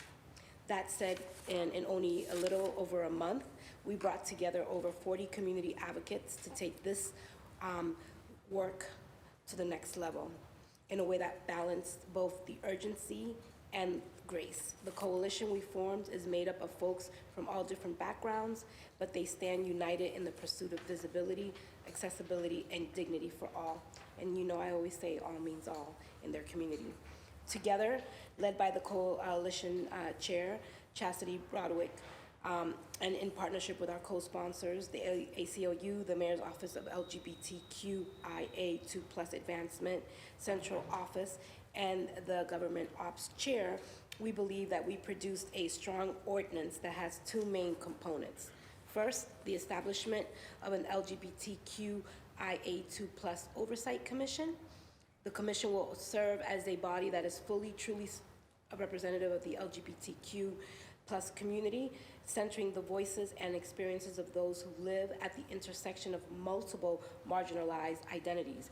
Community members have been calling for accountability, and our vision for this commission is to do just that by looking at the long missing accountability partners and trusted voices within every corner of city government. And two, we also know that there is a lot of information that we need to collect and a lot of issues that exist in the current information we have. So we want the commission to conduct a study on the challenges of quality of life and contributions of the community that is both confidential, secure, and reflective of the intersectionalities of other key nuances. I'd just like to thank my co-sponsors, Councilor Santana, Councilor Braden, and as well as their teams for embarking on this process with us. And I also want to thank every single person in the coalition who joined us on this journey and provided the most thoughtful feedback based on their own lived experiences and expertise. And I also want to know that this is not the finish line, and we know that. It is simply just a checkpoint in our journey. And I look further to strengthening this document through working sessions with my colleagues who I know are also committed to doing this work and doing it right. And I also want to give a big shout out to our policy fellow, J.D. Moore, who has taken the lead on working alongside our office to make this happen. I believe, and also I want to acknowledge Scarlett Abriera, who is part of my team as well, who was the source of inspiration for this. When you step to the side and let people who are living the realities lead, magic happens. And our job here as policymakers is really to take our marching orders from those who understand things from a deep, profound place. And I just want to thank everyone who allowed me to be a part of this work alongside them. So thank you. Thank you. The chair recognizes Councilor Braden. You have the floor. Thank you, Madam President, and I really do want to extend my thanks and appreciation to Councillor Mejia for her leadership in this space, because I really feel that you've really put your shoulder to the wheel and pushed really hard this last few months. I know this is, and I also applaud your engagement and really inviting the community in to engage and participate in this process. I think we're ending up with a very solid document. And I really do feel that this is a step on the journey, and we're not finished yet, but this is a really tremendous start, and we look forward to the working sessions where we can all participate in the conversation about how this might be improved further. As I say, I think this is the thing that we need to do to meet the moment, given the incredible stress and the incredible pressure that folks in the the community are feeling at the moment, and given all that's happening nationally and internationally. The United States used to be a safe haven for folks who were living in countries overseas where there were incredibly, brutal and severe punishments for your expression as a queer person. They came here for safety, and now this safe haven is not safe anymore. So I really appreciate your leadership, and also the leadership of Councillor Santana in this space as well. So thank you all, and I look forward to continuing the work. Thank you, Councillor Braden. The chair recognizes Councillor Santana. You have the floor. Thank you, Madam President. I also want to just rise and really thank Councillor Mejia for your true leadership throughout this whole process.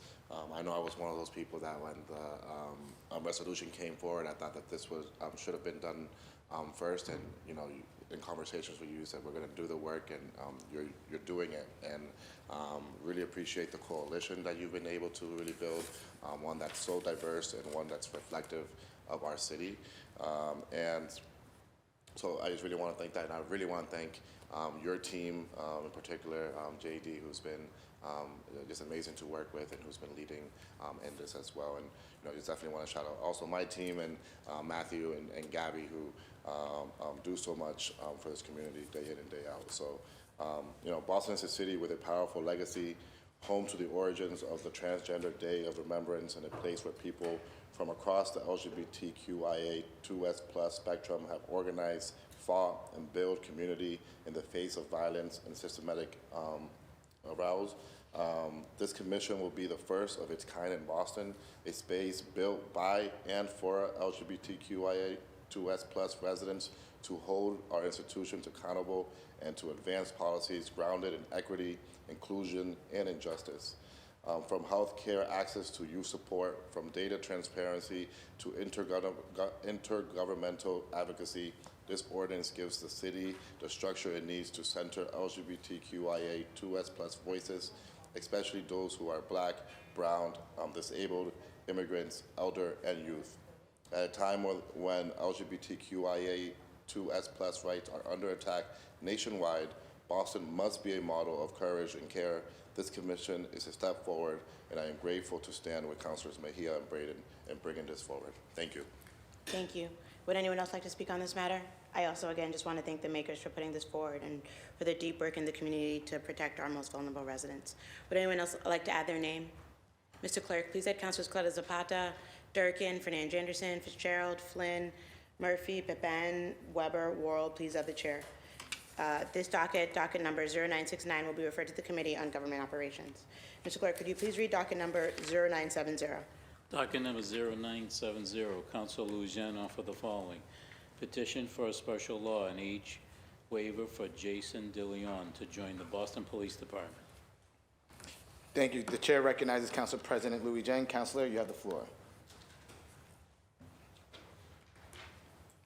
Thank you so much, Mr. Chair.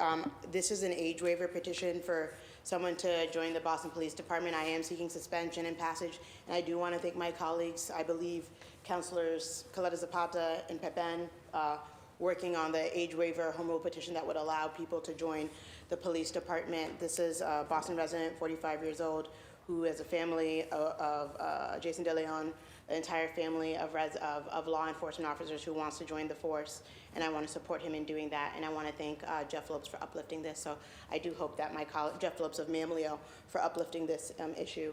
I do want to, I hope my colleagues can vote with me to suspend and pass. Thank you. Is anyone else looking to speak on this matter? Would anyone like to add their name?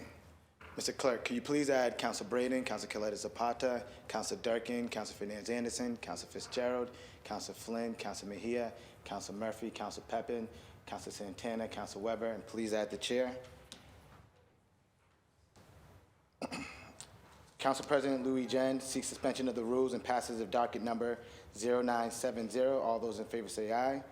All those opposed say nay. The ayes. Mr. Clerk, can you please conduct a roll call vote? Roll call vote on docket number 0970. Councilor Braden. Yes. Councilor Braden, yes. Councilor Coletta Zapata. Yes. Councilor Coletta Zapata, yes. Councilor Durkin. Yes. Councilor Durkin, yes. Councilor Fernandez Anderson. Counselor Fernandez Anderson, yes. Counselor Fitzgerald. Counselor Fitzgerald, yes. Counselor Flynn. Yes. Counselor Flynn, yes. Counselor Lujan. Yes. Counselor Lujan, yes. Counselor Mejia. Counselor Mejia, yes. Counselor Murphy. Counselor Murphy, yes. Counselor Pepen. Counselor Pepen, yes. Counselor Santana. Counselor Santana, yes. Counselor Weber. Counselor Weber, yes. And Counselor Worrell. Yes. Counselor Worrell, yes. Docket number 0970 has received a unanimous vote in the affirmative. Thank you. Docket number 0970 has passed. Mr. Clerk, can you please read docket number 0971? Docket number 0971, Councilors Flynn and Murphy offer the following. Order for a hearing to discuss Boston Public Schools' new bus ridership policy. Thank you. The chair recognizes Counselor Flynn. You have the floor. Thank you, Madam Chair. Recently, Boston Public Schools announced a new bus ridership procedure, which will opt out students who do not consistently ride the bus. The new policy will cancel door-to-door service and eliminate bus stops for students who do not show up to take BPS transportation or provide prior notification for at least 10 consecutive days. The goal of the new policy is to improve the reliability, safety, and efficiency of yellow bus service for the students who need and use it.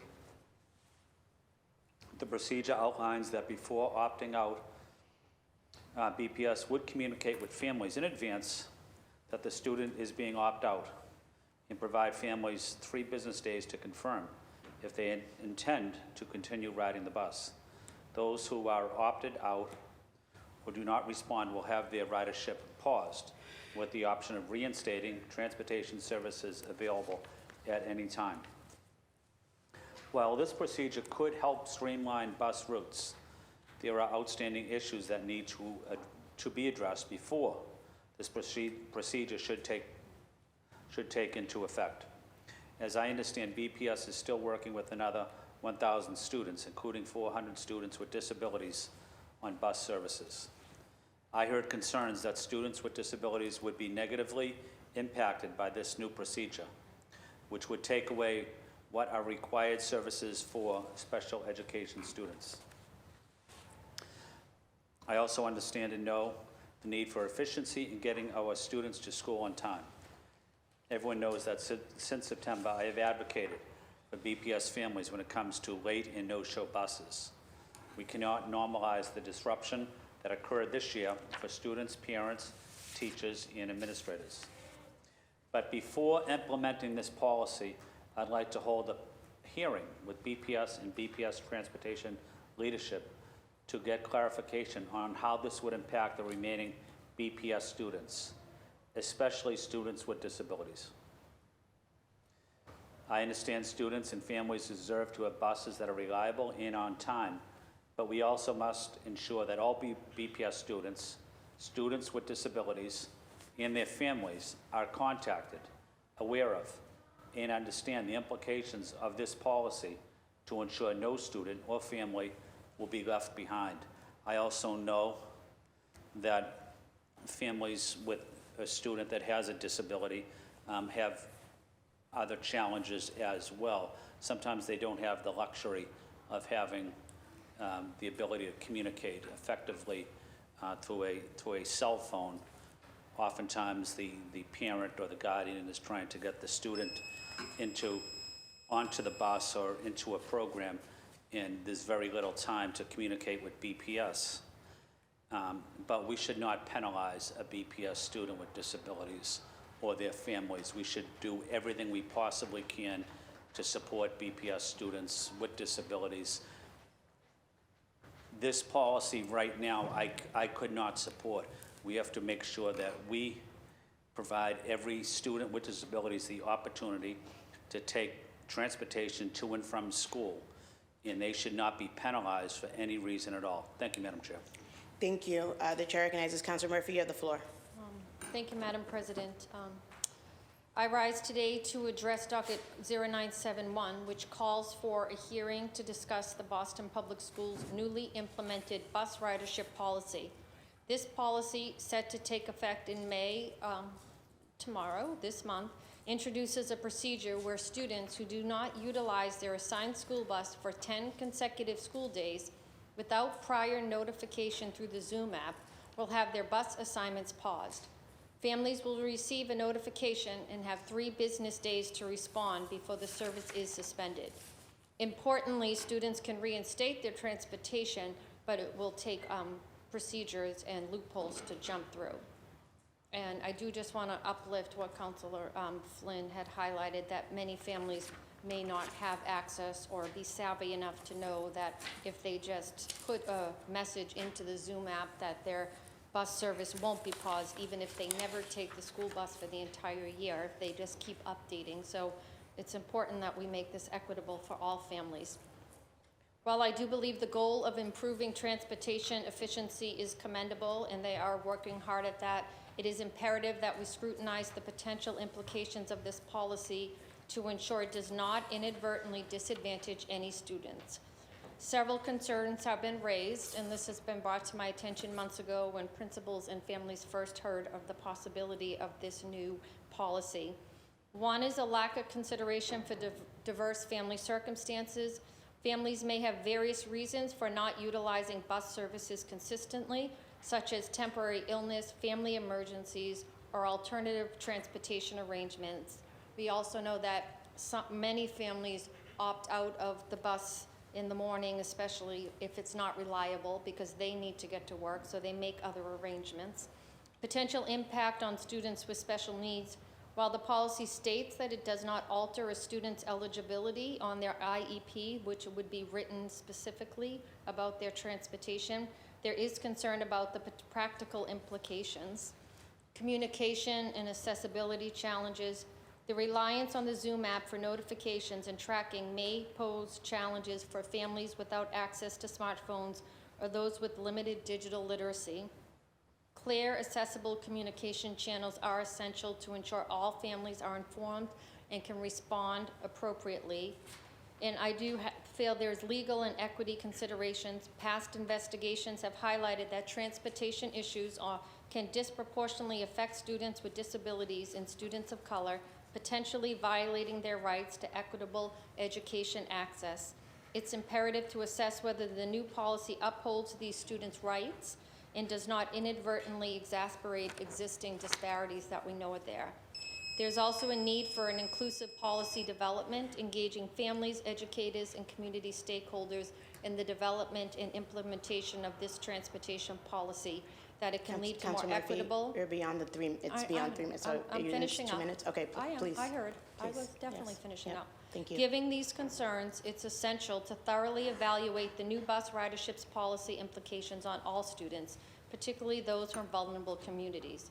Ensuring equitable access to education requires careful consideration of how such policies are crafted and implemented. I'm looking forward to this hearing and getting some answers from the school department. Thank you. Would anyone else like to speak on this matter? Would anyone else like to add their name? Mr. Clerk, this docket number 0971 will be referred to the Committee on Education. Mr. Clerk, could you please add Councilors Braden and Councilors Clara Zapata and Councilors Mejia, Santana, Pepin, Weber. This docket will be referred to the Committee on Education. Mr. Clerk, could you please read docket number 0972? Docket number 0972, Councilors Weber and Pepin offer the following. Order for a hearing to discuss making neighborhood streets safer following the 30-day review of street projects in Boston. Thank you. The chair recognizes Councilor Weber. Councilor Weber, you have the floor.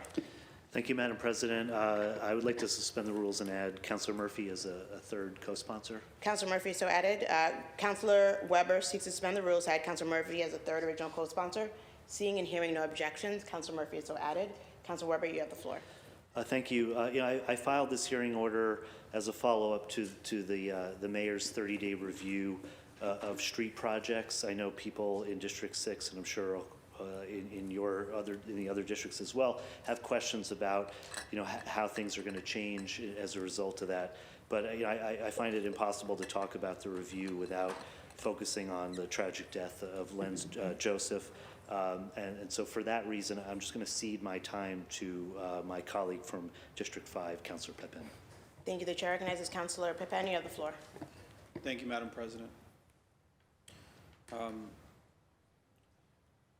You know, I'm proud to be co-sponsoring this hearing order with Councilor Weber, just because in the hearts of a lot of the residents in my district, the conversation of transportation safety and pedestrian safety has been very heavily undermined since the tragic death of Lenz.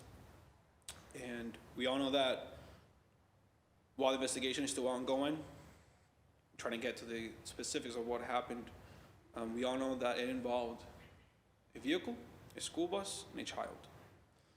And this case reminds me of the young boy struck and killed on Wood Avenue in Hyde Park in the summer of 2023. There are a lot of much needed safety projects in the works, especially in my district. I hope that with this hearing, we all know the results of this review and how it will affect street projects moving forward are going to take place. We cannot halt current progress being made. We cannot halt the projects our residents have been advocating for years, some even decades. We cannot stop the possibility of saving a child's life. What's a little bothering to me is that it shouldn't take a hearing order for us to look at what safety measures we can implement in the city of Boston. It's very easy for us to do a 30-day review to see if a bike lane or a bus lane makes sense. How come we can't check the major intersections where a school is to make sure if those are safe or not? The residents of my district, and I know that the residents of many of the entire city of Boston, they think about how can we make our streets safer, whether it's adding more crosswalks, stop signs, speed humps, crossing guards, anything to slow down drivers. There really isn't one answer to all this. We have to look at this in a holistic lens. So I'm heavily urging the administration to take this serious and to act quicker than just a hearing. And that's what I'll say. Thank you. Thank you, Councilor Pepin. The chair recognizes Councilor Murphy. You have the floor. Thank you, and thank you, Councilor Pepin, for your, I know that it's been hard and you've been a great resource and support to everyone in your district. I can see that. If there's anything, I know we're all here for you. Thank you. So thank you, Councilor Weber and Pepin. I know your office has reached out because it is similar to a couple hearings that I have filed with Councilor Flynn, and I think most of us have filed and do address street safety, public safety as one of our top priorities all of the time. And this initiative aligns closely with the concerns I raised in previous hearing orders, docket 0772 on sidewalk accessibility and 0423 on the effectiveness of speed humps. And this study did bring out some information that I'm looking forward to hearing from the administration on. It's important that we look to improve our city's approach at traffic calming and pedestrian safety. The city's Safety Surge Initiative, announced in '23, aimed to install over 2,000 speed humps and numerous intersection safety improvements annually. While this represents a significant investment in traffic calming measures, it's imperative that we assess the effectiveness of these installations and ensure they meet the needs of our diverse neighborhoods. So I'm looking forward to this hearing and speaking on all safety issues, maybe at the same time, but I'm looking forward to working alongside my colleagues to make sure all of our residents, especially our youngest ones, our most vulnerable, are safe on our streets and on our sidewalks. Thank you. Thank you. The chair recognizes Councilor Braden. Councilor Braden, you have the floor. Then it's Councilor Durkin, Mejia, and Flynn. Councilor Braden, you have the floor. Thank you, Madam President, and I just want to express my sorrow and condolences to the very tragic circumstances in Hyde Park. When any young child gets struck by a car and it's a fatality, even if they're struck by a car and survive, it's still a really serious situation. Thank you for bringing this forward, a hearing to discuss the neighbourhood streets safe, whether we're making these streets safer or not. We in our neighbourhood are begging for speed humps. As far as I know, we have 3 speed bumps in the whole neighbourhood of 80,000 people. It's the second largest neighbourhood in the city after Dorchester, and we have 3 speed bumps. And on Faneuil Street, just outside, across the street from, just at Faneuil Gardens public housing, a youngster was hit by a car on a crosswalk fairly recently. Thankfully, he survived. but it could have been a very different story. And the other area is Chestnut Hill Ave is another area where there's a lot of speeding, and it's very, very difficult situation for pedestrians. Pedestrians are road users just like everyone else, and I think many of our priorities in the city and also at the state level with DCR roadways are that the car is king, and a lot of our planning is very car-centric, even in the and making it possible to have cars and bicycles and pedestrians coexist and use the public streets safely is a priority. It takes a lot of collaboration, takes a lot of conversation with community, especially community. I don't think we do enough of that, and I really feel that we cannot afford to have any more fatalities on our streets because we don't have adequate speed controls and adequate safety measures in the city of Boston. And I'm also making a particular plea for my district, District 9. It's only a matter of time before there's another serious accident, and we don't want to see that happen. Thank you. Thank you. The chair recognizes Councillor Durkin. Councillor Durkin, you have the floor. Thank you so much, and I thank the folks who have filed this, but we have now talked on the council floor 4 times about speed humps, and thanks to Councillor Murphy, we do have a date for a hearing, so I'm going to keep my remarks brief. That'll be on June 9th, and I hope that now that we've talked about it on the council floor 4 times, I hope that every single one of my council colleagues is there for a robust discussion involving all of our districts.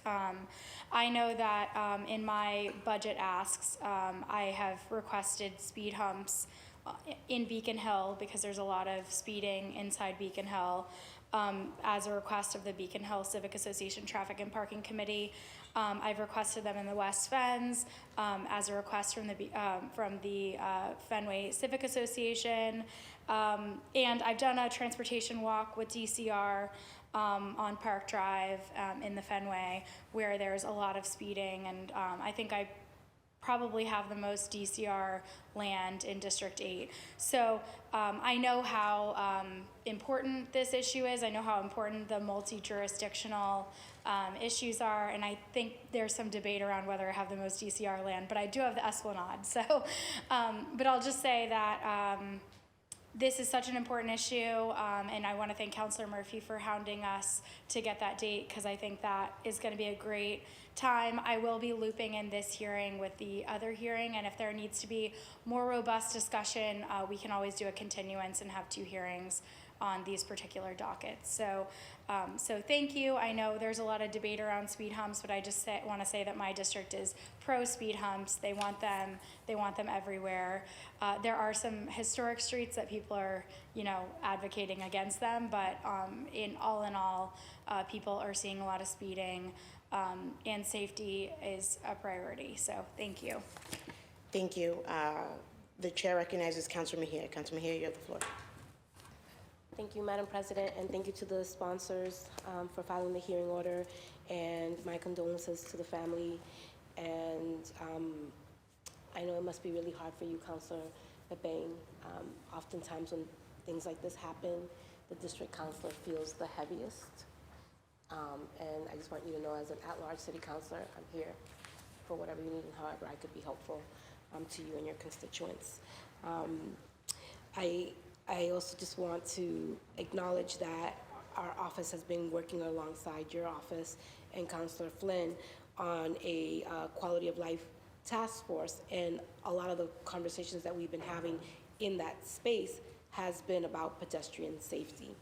And I think that we have an opportunity, there is accountability, and we can't just rely on government to fix everything. My hope is that we start really looking at this conversation through a community-centered lens and creating space for people to also have a seat and a voice at the table in terms of solutions, because everyone has to be accountable when we're dealing with issues like this. So really looking forward to having this hearing, but also creating space for folks. And I just want to uplift and shout out Elizabeth, who is known as La Flaca Boston, who's also been a loud voice, particularly in the Latino community, around pedestrian safety and just public safety issues overall.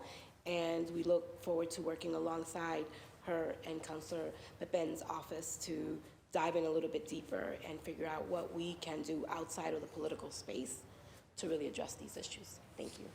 Thank you. The chair recognizes Councilor Flynn. You have the floor. Thank you, Madam Chair. Thank you to the sponsors, and I also co-sponsored a hearing order with Councilor Murphy, which was very similar on many of these issues. I guess my request would be maybe we can combine them and have one joint meeting.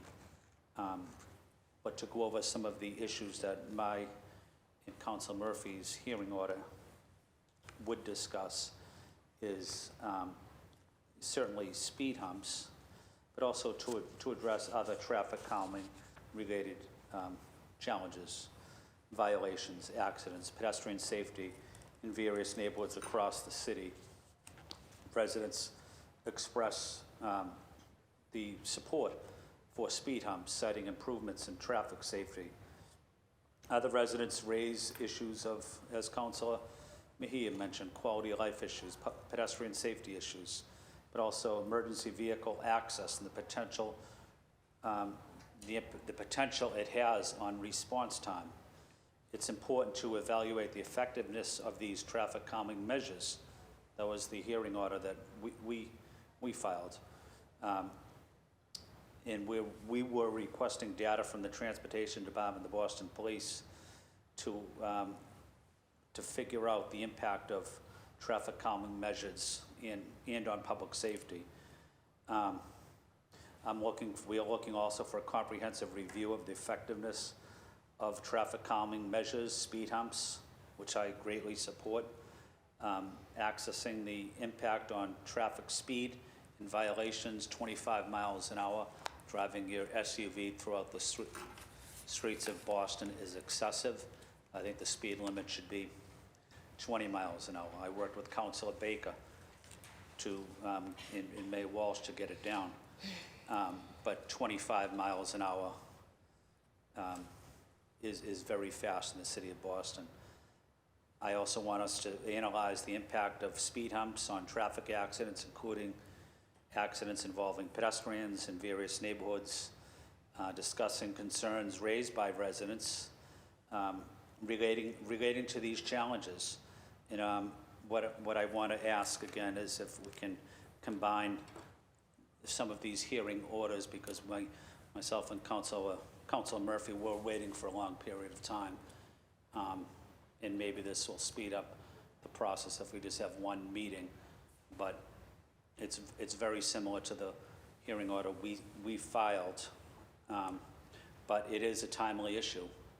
And my request, my recommendation is to have it maybe in the next 2 weeks, maybe the next 3 weeks, because I don't think we can wait any longer, because these pedestrian safety issues are critical. I was in South Boston earlier today, crossing the sidewalk, and across the street, my parents were on the other side of the crosswalk, and they were crossing the street on Broadway, and a car probably drove by them as they were in the crosswalk, two elderly people, probably going 40 miles an hour down Broadway in an SUV. I see young mothers mostly taking their kids to the library or to church, and young fathers taking them to the library or to school. They'll be in the crosswalk and someone will drive right past them in the crosswalk. I see seniors, persons with disabilities in the crosswalk, and someone will speed by them 40, 50 miles an hour as if they're irrelevant. They don't mean anything. I think we need to do more traffic enforcement with Boston Police, hold everybody accountable for reckless driving, regardless of who they are or what they're driving.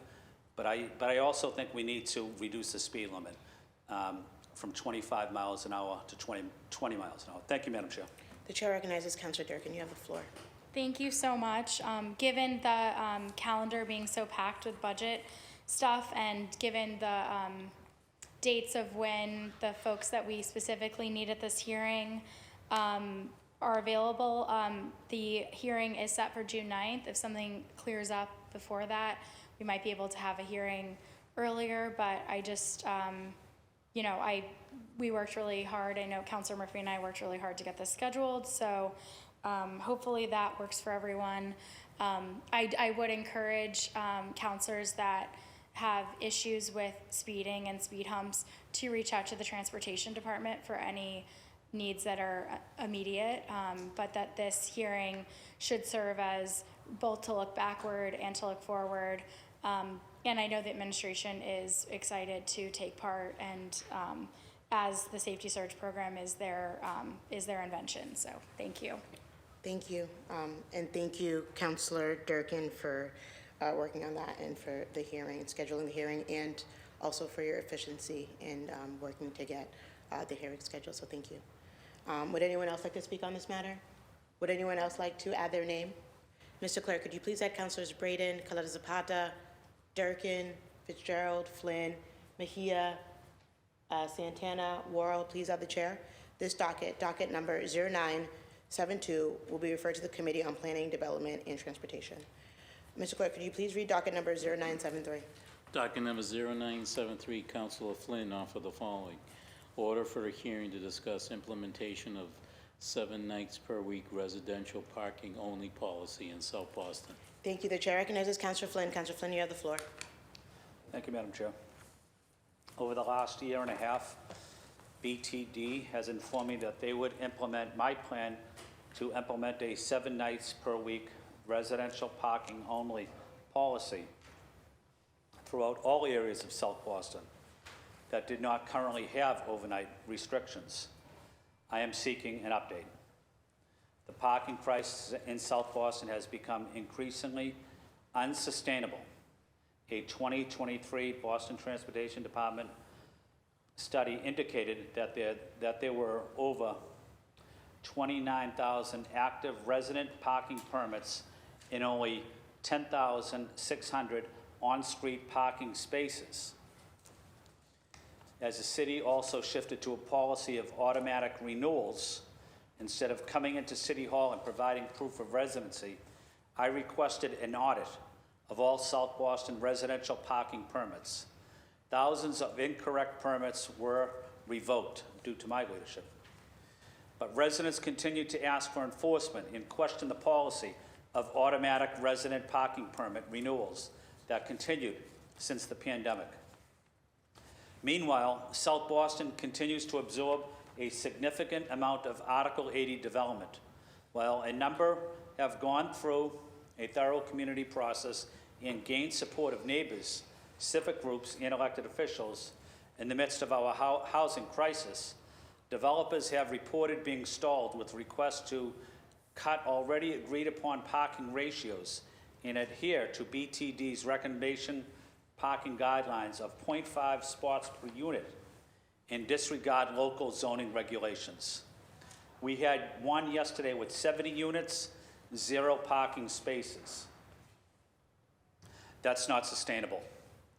Residents have noticed on BPD board agendas that other neighborhoods will also have Article 80 projects with more than 1-to-1 parking ratios or close to it, which is what I have advocated for consistently.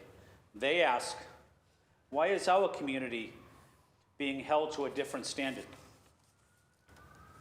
Neighbors continue to call attention to having to consistently search for parking, taking their children to activities, taking care of an elderly parent, enjoying a night out maybe. They come home to circle for 45 minutes hoping to find a spot. At the same time, they express concern regarding sufficient parking on site for new development. They question the ability of the BTD to restrict residential parking permits for new rental developments to prevent an overflow of street parking, as well as highlighting the visitors that may bring a car and park for the weekend, which only enhances the problem. South Boston residents consistently report a large number of out-of-state plates and cars lacking a residential parking permit. With the neighborhood having become a destination for many young people on the weekends, visitors park for several days beginning Friday morning at 10 a.m. through Monday evening at 6 p.m. At the very same time this influx of non-resident vehicles occurs each weekend, there are no resident parking only restrictions to speak of. BTD enforcement is also scaled back significantly. As a result, residents report increased quality of life and public safety issues on the weekends. Parking in handicapped spots, crosswalks, bus stops, blocking driveways, fire hydrants, all public safety issues. In December, BTD and the Planning Department conducted a meeting with the Chamber of Commerce regarding the South Boston Transportation Plan. They discussed parking restrictions along Broadway, as well as my plan to convert the neighborhood of South Boston to resident parking only for 7 nights per week for all areas that currently lack overnight restrictions. In my opinion, when we have abutting neighborhoods in similar proximity to downtown that have strict residential parking regulations, it is no longer tenable for the absence of 7 nights per week residential parking only policy. This is a compromise in my view, with other neighborhoods having 24/7 resident parking only. I'm looking for fairness, I'm looking for respect for my neighbors in South Boston, and currently we're not receiving it. Thank you, Madam Chair. Thank you. The chair recognizes Councilor Coletta Zapata. You have the floor. Thank you so much, Madam President. I rise to stand in solidarity from your district councilor in East Boston. I just want to give you kudos for doing this.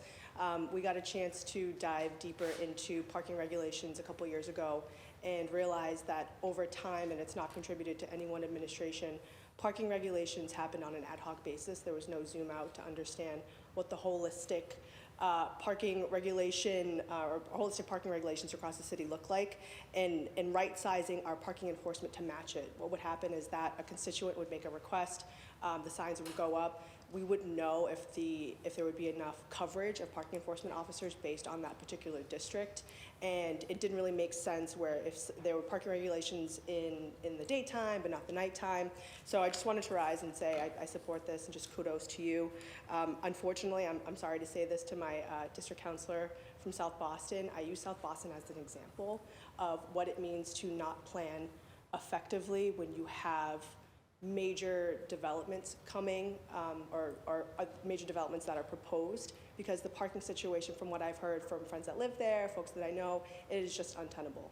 And regardless, I do think that it warrants a conversation about proper planning for parking. I would love to get more data about some of these buildings that are coming online that have 0 parking minimums, and just better understand that and see how we're tracking it, how we're utilizing that data. But just wanted to rise and stand in solidarity with my residents, or my neighbors in District 2, and say that I look forward to the hearing. Thank you, Councilor Flynn. Thank you. The chair recognizes Councilor Braden. You have the floor. Thank you, Madam Chair, and thank you to Councillor Flynn for bringing up this important issue. I know his focus is very much on South Boston, but I think all of our districts have challenges with residential parking, or the lack thereof in our neighbourhoods. In our particular district, we are surrounded by other municipalities. We're surrounded by Newton, Brookline, and we have a river between us and Watertown, so that's not such a problem. But Newton and Brookline do not allow on-street parking overnight. And where do the folks come to park their cars? They just come across the line and park in Brighton. So on one of our streets, Brainerd, the residents of Brainerd have been unable to get residential parking, but the folks from Brookline can park in their street. So needless to say, they're not happy. I think we've also we've had a recent sort of building boom of new residential developments in Alston and Brighton, and parking's expensive. It takes between $50,000 and $100,000 to build a parking space, and the developers charge $350 for the first car, and maybe $200 or $175 for the second car, and so folks who are finding their budget tight, they skip paying for the parking in the garage and they park on the street. So we have asked so that if there's parking available in the building, that those residents in those buildings shouldn't be allowed to get a residential parking sticker, because folks who don't have a garage need to be able to park on the street, so to speak. We have a very interesting situation in Brighton and Alston, because Alston, I think 40% of the residents don't own a car. Maybe it's higher than that, maybe 50. And those folks want to see us address the issues of other mobility methods. Make sure that improving public transit is really important. Accessibility of public transit and affordability and safe bike lanes and pedestrian safety, as we already spoke about this afternoon. So, I think this is an issue that we need to dive into. We've been talking about this since before COVID. And I think this is an issue that we really need to dive into and come to some consensus about what's reasonable and how we should move forward in a respectful and responsible way. Thank you. Thank you, Councilor Braden. The chair recognizes Councilor Worrell. You have the floor. Thank you, Madam President, and thank you to Councilor Flynn for bringing this up. And as you heard from my other colleagues in other districts, it sounds like we are all experiencing this. And what we have heard is that the residential parking permit program has been paused for some time now. And I think it's time to kind of hear from the administration on the future of that program. But I know my residents in my neighborhood, whether it's Dorchester or Mattapan or parts of Grove Hall, they are requesting and advocating for residential parking permit because they're just frustrated on not being able to park on their street, and with the developments coming in with lack of parking, this is being exacerbated. So looking forward to the conversation, and hopefully we could get some clear answers from the administration. Thank you. Thank you. Is anyone else looking to speak on this matter? Would anyone else like to add their name? Mr. Clerk, please add Councilors Braden, Coletta Zapata, Fitzgerald, Mejia, Murphy, Pepin, Santana, Weber, Worrell. Please add the chair. This docket number 0973, will be referred to the Committee on Planning, Development, and Transportation. Mr. Clerk, could you please read docket number 0974? Docket number 0974, Councilors Murphy and Flynn offer the following. Order for a hearing on fiscal transparency, equitable access, and council oversight in the expansion of the museum access program. Thank you. The chair recognizes Councilor Murphy. You have the floor. Thank you, Madam President. I rise today to address a matter of transparency and fiscal responsibility concerning the expansion of Boston's free museum access program.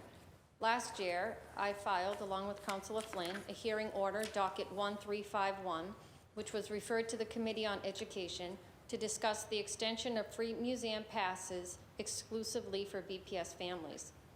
As an advocate for equitable access to cultural resources, I championed the expansion to include all Boston children, not just those in public schools. However, understanding our fiscal responsibilities, I sought to ensure that such an expansion was financially feasible.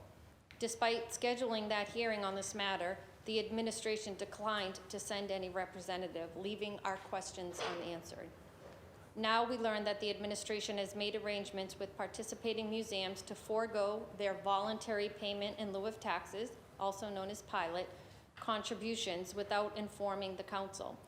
This lack of transparency undermines our collective responsibility to make informed fiscal decisions. The City of Boston is governed by a collaborative body of 14, the 13 councilors and the mayor, and decisions impacting our city's finances should involve all of us, ensuring that we have access to the same information to fulfill our fiscal duties effectively. I urge the administration to provide full transparency regarding these agreements and to engage with the council in future decisions affecting our city's fiscal health. And I'm looking forward to this hearing, 0974, and I hope, and thank you, Councilor Santana, you did schedule that hearing. You did make time, and we were on, but no one came to answer those important questions, because it is fun to, put in free bus lanes and expand wonderful programs, but we do have to make sure that we can afford it and how are we paying for it. So I'm hoping that the administration shows up to find out, to make sure that we're not then taking money away from other important things that we need to do in the city here. So thank you. Thank you. The chair recognizes Councilor Flynn. You have the floor. Thank you, Madam Chair, and thank you, Council Murphy. One of the questions I was going to ask at that meeting, I know the administration didn't show up, but one of the questions I was going to ask is, due to this program of providing free museum access to BPS kids that we all support, but I also supported all Boston kids along with Council Murphy. But one of the questions I was going to ask was, what impact would this have on future pilot programs? That was really the question I was concerned with. What impact would this have on the finances of the city of Boston? Would that, if you participated in that program, would that exempt you down the road from not paying payment in lieu of taxes? I know we found out the answer to that recently, but in the interest of transparency, accountability, I think it's important to have a discussion. I think our city councilors would also want to know what impact would that have on future pilot payments from nonprofits. Does that exempt them going forward if you participated in the museum program? Again, we should have had that hearing with the administration, so we could have asked those questions, but we weren't able to do that. Thank you, Madam Chair. Thank you. The chair recognizes Councilor Durkin. Councilor Durkin, you have the floor. Thank you so much. As the city councilor for many of these institutions, I can tell you that their contribution to our city through this program is incredible, and I think the conversation around pilot has always been one of cash versus in-kind contributions. And at a time when the federal government is constantly attacking museums and nonprofits and institutions in District 8, I can tell you that the option for an institution to offer an in-kind benefit to residents of the city of Boston, one that is uniquely one that they can offer residents of the city of Boston, is an ideal solution. And as the vice chair of Pilot, alongside the wonderful chair, Councilor Braden, I think this conversation is interesting and exciting, but I do think that there has been a politically motivated charge against this particular program, and we've noticed it from the very beginning. Within a week of this program coming online through the mayor's last State of the City, it immediately became politicized about who was involved in a small pilot program. I obviously got up and had an issue with the characterization of the initial program. A lot of the private philanthropy that has gone into this program is from residents of my district and other institutions. So I think this conversation is important. I just want to make sure that it stays about the conversation that is at hand, which is one about whether institutions should be able to offer in-kind benefits as part of their payment in lieu of taxes. As we know, we cannot make an institution give resources to the city of Boston. There is no compelling thing that we can do. Having worked with these institutions, having toured all of them, having had conversations with their leadership, this is a really unique solution that the administration and the mayor have thought of. And I think the mayor, being a mom who has brought her own children to these institutions, I had the opportunity to be at the Isabella Stewart Gardner Museum on one of the first Sundays where all students were included. I really appreciated that opportunity to see people light up, to see students for the first time be able to witness and be part of a place that they'd never gotten the opportunity to take in. I've also enjoyed the MFA for one of these Sundays, and I want to thank those institutions for stepping forward, for really partnering with the administration, for partnering with the city of Boston to do something that we witness in other cities. I mean, I think we all see DC really as the model. You can walk into any of the Smithsonian institutions for free. This is a model, this is a pilot, and now it's becoming reality. And I just want to thank the administration for doing that with institutions in my district, for thinking of something that is unique and is something that I see a lot of residents benefiting from, but let's keep it positive. That's what this is all about. Thank you. The chair recognizes Council Mejia. Council Mejia, you have the floor. Thank you, Madam President. And thank you to the filers, just so that I can understand the dynamics. Just help me. So is the issue that the institutions, instead of paying their taxes, decided to give our kids a free pass? Is that what's the problem? Because I just want to make sure I understand the dynamics. So I know we're going to talk a little bit more about it in the hearing, but I just want to make sure that I understand before I put my name as a supporter of the hearing order, that I know what I'm jumping into. What is the issue at hand? That would help me better understand the dynamics that are happening here. Thank you, Council Mejia. Councilor Flynn has his light on, and he's one of the co-sponsors, so if you'd like to respond to your question, you may. And then you are also correct in that the hearing will be where folks can talk in more detail about this matter. The chair recognizes Councilor Flynn. Yeah, thank you, Madam Chair, and thank you to Councilor Mejia for that important question. I think it's a combination of if you pay the payment in lieu of taxes, whether it's $200,000 or $400,000, that money would go into the city budget. But basically, the city gave the particular museums the opportunity not to donate the $400,000 or the $500,000. Instead of that, giving free access to children, giving them the opportunity really to go to the museums instead of paying the $400,000 or $500,000, which they traditionally have paid, is the payment in lieu of taxes.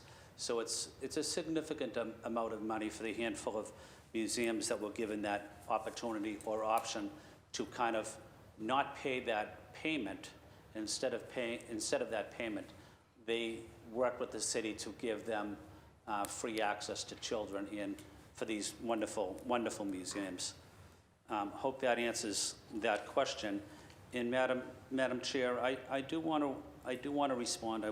I do want to provide positive leadership, but when I and Councilor Murphy advocated for all Boston children, it wasn't about politics. It wasn't about politics at all. I represent probably the most diverse district in the city. I represent the most residents living in public housing. I want to make sure that they also have the opportunity to visit these wonderful museums, cultural institutions. Many of them attend private school. Some of them attend Metco and other programs, and they weren't entitled to this program. It's not about casting blame on anybody, but it's about working together. But the last thing on my mind when I wanted to work with Councilor Murphy on this was about the politics of it. I just feel residents in my district that go to private schools should participate and go to these same museums like wealthier families that have the option of sending their kids to public schools. Many of them do send their children to public schools and that have the financial means, and that is wonderful. But many of these children that go to private schools, Catholic schools sometimes, go there and they pay limited tuition. Their parent or their guardian works extremely hard to pay limited tuition. But I also think they should have the opportunity to visit some of these museums. Cathedral High School, John, it's in my district and your district, right on the line. Those families are not wealthy. Their families aren't making a lot of money, but should they be denied the option of going to some of these cultural museums because their family doesn't have money and they are in a private school? It's about fairness, it's about respect, it's about dignity. But the last thing, Madam Chair. Thank you. Yeah. It's not about politics. I've been on this body 7 years, and about the last thing I want to do is play politics with people in my district. Thank you, Councillor Flynn. The chair recognizes Councillor Braden. You have the floor. Thank you, Madam President. I'll keep it brief. Thank you know, you. as the chair of the pilot committee, we've been in a long and very involved and long-standing conversation back and forward with the administration and with some representatives of our big institutions. I think it's recognized that in Boston, 90% of the pilot payment comes from 9 institutions, 9 big ones, the big eds and meds. We say that about 53% of the non-taxable property in the city of Boston is, those are the institutions that don't pay taxes. Well, the federal government is part of that. They don't pay taxes. The city of Boston doesn't pay taxes. And then we have our eds and meds, and then we have our cultural institutions. The cultural institutions and our schools, our private schools like Catholic Memorial or BC High or any of the Jewish schools, they don't pay taxes either. So I think the issue about, I think I applaud the mayor for having the pilot and having it restricted to BPS students, and I also applaud expanding it to all the other students that we have in our city. I think there's an ongoing conversation, and it's gotten more complicated lately. I wish we'd put the whole pilot conversation to bed at least a year ago, maybe 2 years ago, because we've been talking about this since 1917, I'm not that old. 2017, the Pilot Action Group has been talking about this since 2017. So we're going on 7 years conversation about how we need to revise and update the pilot program. So it's still a work in progress. And I really, in this moment of fiscal constraint, and given in the light of all that's happening at the federal level and how the federal level is going after our non-profits, like they're going to go after NPR, they're going to go after WGBH, they're going to go after Harvard and BU and all of our institutions. So this is a really difficult time to talk about, you know, how much we charge, or we can't charge, how much voluntary contributions we expect from our nonprofits in the city. So, as I say, it's a work in progress, and I'm hoping that we're going to make progress in the near future. We also want to say that in this moment of crisis, we stand shoulder to shoulder with our nonprofits and say hands off. They do incredible work, and we do expect to have some voluntary contributions in lieu of taxes from them. But in this moment, we have to find a finesse and support everyone to keep these vital engines of our economy going in the face of such an all-out assault on them in our city. So thank you. Thank you. Thank you, Councillor Braden. The chair recognizes Councillor Murphy. Thank you, Madam Chair. I do just want to, if people may forget, that when docket 1351 was filed, it then was split, waiting for a hearing. It had been in arts and culture, and then the money funding was separated out, which was something I did oppose to when that happened. And then that was the hearing that went into education. So from the beginning, Councilor Flynn and I have been trying to work alongside and find ways and making sure that it is fiscally responsible to expand. So I'm looking forward to continuing the conversation about how are we funding this wonderful program, but any other program across the city that we on the council are responsible for passing or not. So when the administration doesn't show up, when we have a lot of questions that we want answered, and then we submit questions at the hearing that never did then get answered, it leaves us in the dark, and that's one of the reasons too that I'm looking forward to this hearing happening, and hopefully with full participation from the administration. Thank you. Thank you. Thank you to my colleagues. Thank you to everyone for speaking on this. Would anyone else like to speak on this matter? Just want to say that I love this program, and I am, like Councillor Braden stated, Councillor Durkin, I think it's incredible, the expansion. I think about myself as a kid and my parents and their very limited budget, and my ability as a kid in the city to go to these institutions and having to trade off the costs. And so I think these are important conversations, especially when you think, as Councillor Braden also highlighted, the pilot discussions that have been ongoing. And it's a lot of things, it's a balancing act and a balancing test given the federal environment right now. So we'll look forward to this conversation and this topic. Mr. Clerk, could you please would anyone like to add their name? Mr. Clerk, please add Councilors Braden, Mejia, Pepin. Thank you. This docket number 0974, will be referred to the Committee on Pilot Agreements, Institutional and Intergovernmental Relations.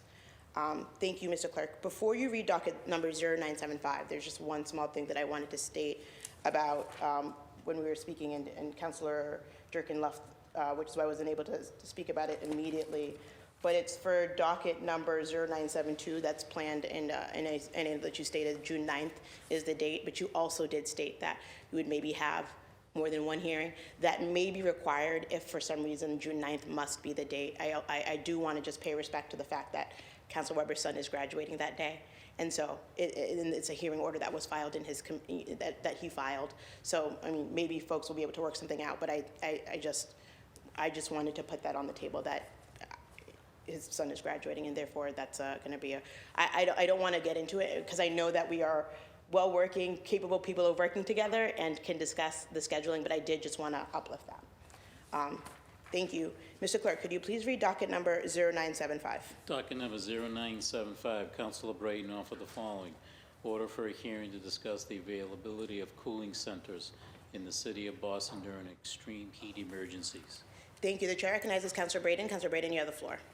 Thank you, Madam President. And I decided to offer this hearing order in the light of the fact that our Veronica Smith Senior Centre is getting a new HVAC system. It's $4.5 million. It's going to be wonderful. It's going to be money well spent. But the process of putting a new cooling system into the Veronica Smith will require that they vacate the building.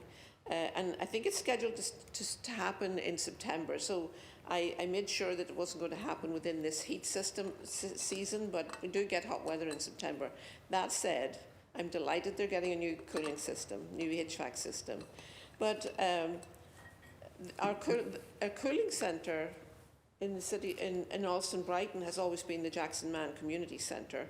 And as you all know, it's in a sort of shaky position right now. So I wanted to highlight the issue of cooling centres, not just in my district, but across the neighbourhoods, because last year on Juneteenth, which was a holiday in the city of Boston, temperatures hit like in the high 90s. There was high humidity, and I spoke to the schools were closed, the community centres were closed. The senior centre was closed.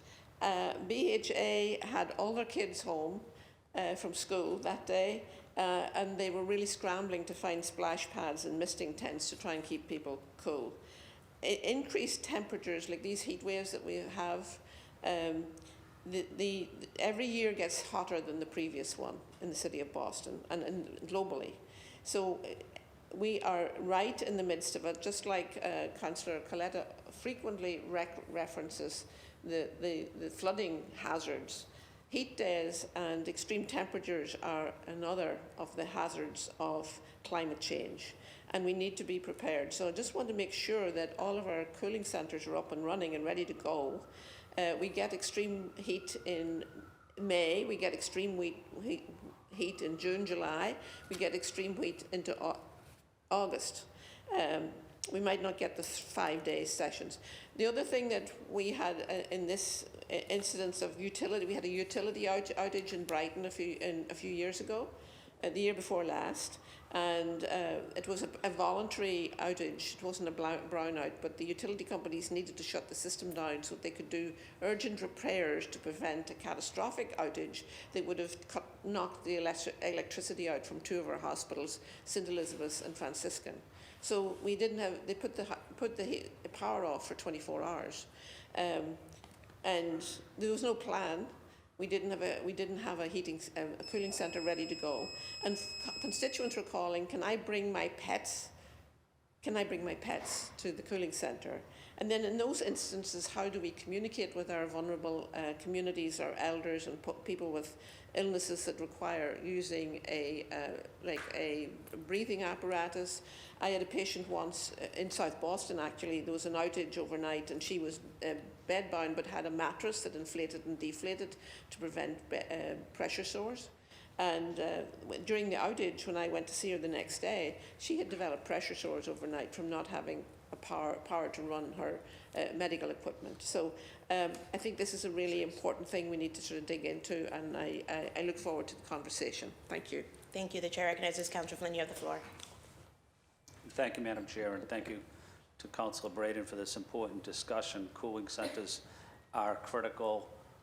One summer, I think Councilor Braden mentioned it was 100 degrees, but in Chinatown was not on the list at that time. I had to fight to get a center opened in Chinatown. But as we have this discussion, I want the city administration to know that it's critical that every neighborhood have an important center where residents can get there. The other issue I wanted to highlight, besides Chinatown having a cooling center, there must be special circumstances in support of helping residents living in Boston Housing Authority. Very difficult for many residents to get out of their apartment, but we do need cooling centers in Boston Housing Authority developments, such as Cathedral or West Broadway, any of these developments. But there should be a site on site for residents to go to that has access to water and food, a cooling center. But residents for BHA developments must be respected and listened to and included as part of this discussion. Thank you, Madam Chair. Thank you. Would anyone else like to speak on this matter? Would anyone else like to add their name? Mr. Clerk, please add Councilors Coletta Zapata, Fitzgerald, Flynn, Mejia, Durkin, Murphy, Pepin, Santana, Weber, Worrell. This docket number 0975, will be referred to the Committee on Public Health, Homelessness, and Recovery. Mr. Clerk, can you please read docket number 0976? Docket number 0976, Councilor Flynn offered the following. Order for a hearing to discuss adding state oversight on statements of financial interest. The chair recognizes Councilor Flynn. You have the floor. Thank you, Madam Chair. Over the last several years, there have been a number of legal and ethical lapses on the City Council, undermine the credibility of the body with the public. 2 weeks ago, I called for a hearing at the Council to establish an outside oversight committee on compliance and accountability. This week, I'm filing a hearing order to discuss adding oversight from the Massachusetts State Ethics Commission when it comes to statements of financial interest, SFIs, for all Boston City Councilors. In the interest of transparency, I am also advocating to make 5 years of federal and state tax returns available to the public for all city councilors. For the public's knowledge, a statement of financial interest is a financial disclosure document that public officials and candidates for public office are legally required to complete annually. It is a document that ensures that public officials are acting in the public interest, and all city councils are required to file an annual statement of financial interest with the city clerk annually on or before June 1st. The kind of information a SFI collects includes our salary, other governmental positions held, information regarding business holdings, government securities, stocks, bonds, other financial investments, real estate holdings, mortgage information. It also requires public officials to declare gifts and reimbursements received from certain sources during the calendar year. At the state level, the financial disclosure law under Mass General Law 268B requires elected state and county officials and certain appointed state and county employees to file the Statement of Financial Interest, SFI, with the Massachusetts State Ethics Commission. However, this law does not require municipal officials to file with the Commission. While Boston City Councilors are only required to report to the city clerk annually, as I mentioned, I would like to add additional oversight from the Mass State Ethics Commission. After the last several years at the council, now more than ever, it is critical that we work to regain public trust by promoting transparency, good governance, preventing any conflict of interest. I also believe that it is appropriate to disclose 5 years' worth of federal and state tax returns to help us avoid any hint of impropriety. I look forward to hearing from and speaking with the Mass State Ethics Commission about how this would work. I hope my colleagues will support this effort. We have lost credibility. We need to regain it back. Thank you, Madam Chair. Thank you, Councilor Flynn. Would anyone else like to speak on this matter? Would anyone else like to add their name? Mr. Clerk, please add Councilor Coletta Zapata, Durkin, Murphy, Pepin, Weber, Worrell, Mejia. This docket number 0977, will be referred to the committee. 0976 will be referred to Committee on Rules Administration. Mr. Clerk, could you please read docket number 0977? Docket number 0977, Councilor Murphy offer the following. Order for a hearing regarding procedures following a vacancy in the office of District City Councilor. The chair recognizes Councilor Murphy. You have the floor. Thank you. So I'm filing this hearing order to discuss procedures following a vacancy in any district council order. As I highlighted at our last council meeting here in the chamber, there have been many special elections and vacancies for a short period of time for different reasons in different council offices across the city, not just in certain neighborhoods. So while the Boston City Charter provides clear guidelines for initiating a special election when a district council seat becomes vacant, it remains silent on the status and responsibilities of the staff employed by a district city councilor who vacates their office before the end of their term. There is an understanding, there is belief, I think, passed on, like many procedures here on the council, because it's been past practices or referred to as best practices. But I do believe there is an absence of clear guidelines that has led to a varying interpretations and practices regarding the continuation of constituent services and staff duties during the interim period before a new councilor is elected and sworn in. Constituent services are the lifeblood of our work as councilors. Many residents rely on our offices for assistance with a myriad of issues, from navigating city services to addressing urgent community concerns. The sudden departure of a councilor at any time should not disrupt the continuity of the essential services they deserve. Recent events have highlighted that challenges that arise when there is ambiguity about the role of a district office staff during such transitions. For instance, in the case of a district vacancy, there is uncertainty about whether the staff will remain in place to serve constituents, and some of that concern or confusion isn't coming from here, City Hall, or colleagues. It is coming from residents when I'm out in different districts across the city. While at-large councilors are willing to step in to assist, that's not sustainable or equitable solution for all districts. I believe it's imperative that we establish standardized procedures to ensure uninterrupted constituent services during periods of transition. This includes clear guidelines on the retention of district office staff, delineation of their responsibilities, and mechanisms for their support. Furthermore, I believe we must consider the implication to the staff members themselves. Without clear policies, they may face uncertainty about their employment status, about responsibilities, and feel as though they don't have the support they deserve during some of these periods. Providing clarity not only benefits constituents, but I believe more importantly upholds the dignity and stability of our dedicated council staff that they deserve. So I look forward to engaging in this hearing to collaboratively develop policies that uphold our commitment to effective governance and uninterrupted service and support to all of our staff. And as we know, and many of us when we stand, we do reference our council staff and thank them for the hard work they do. So I think this just goes along with making sure that we're supporting the staff that we have here on the City Council. Thank you. Thank you. Would anyone else like to speak on this matter? The chair recognizes Councilor Fernandez-Anderson. You have the floor.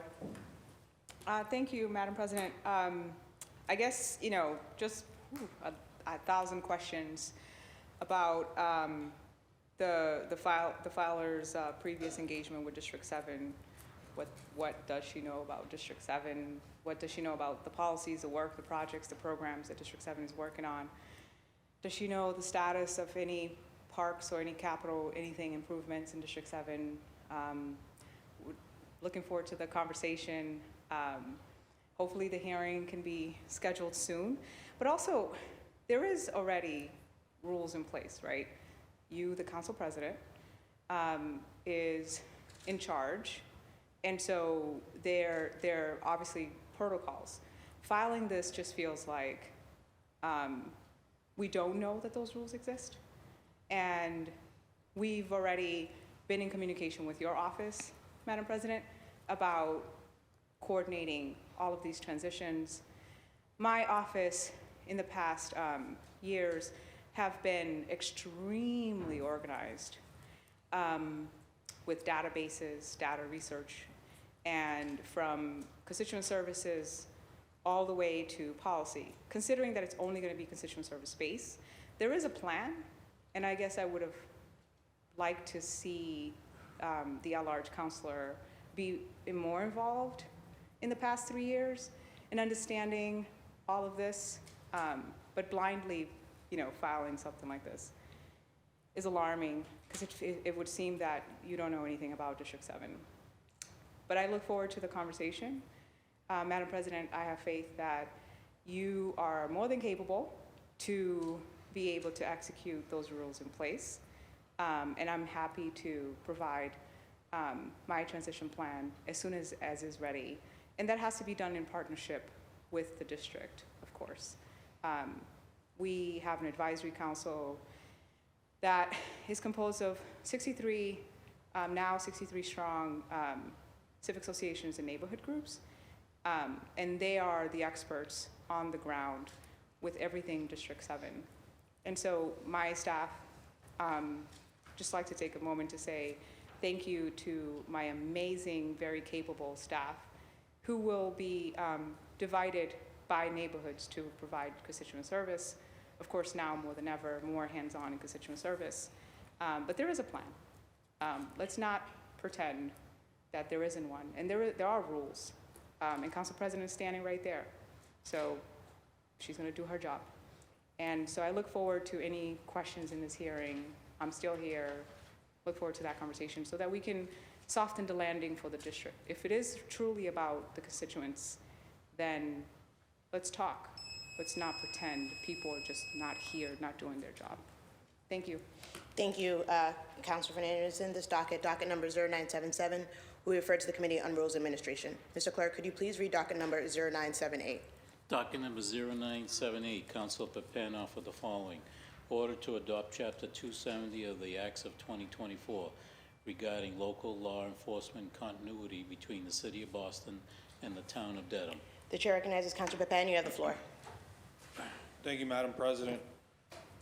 So last week, I filed this order to adopt Chapter 270 of the Acts of 2024, allowing Boston and Dedham Police to legally operate within 500-yard radius across municipal lines when handling a case. This police continuity is based off a current law enforced continuity with our border to Brookline that was enacted in 1979. While this chapter was brought through the state legislature from public safety advocates along Boston and Dedham line, I understand the concerns my council colleagues have brought up to me regarding the Boston Truck Stop and other matters. Therefore, I am asking this order to be placed in committee for us to hold a hearing with Boston and Dedham police officials to ensure our city's values will continue to be carried out. Just for everyone's knowledge, this is coming directly from the State House. It was provided to me from my state representative, Rob Consalvo. This is a practice that is practiced with other towns and municipalities. It's currently practiced with Brookline and Milton.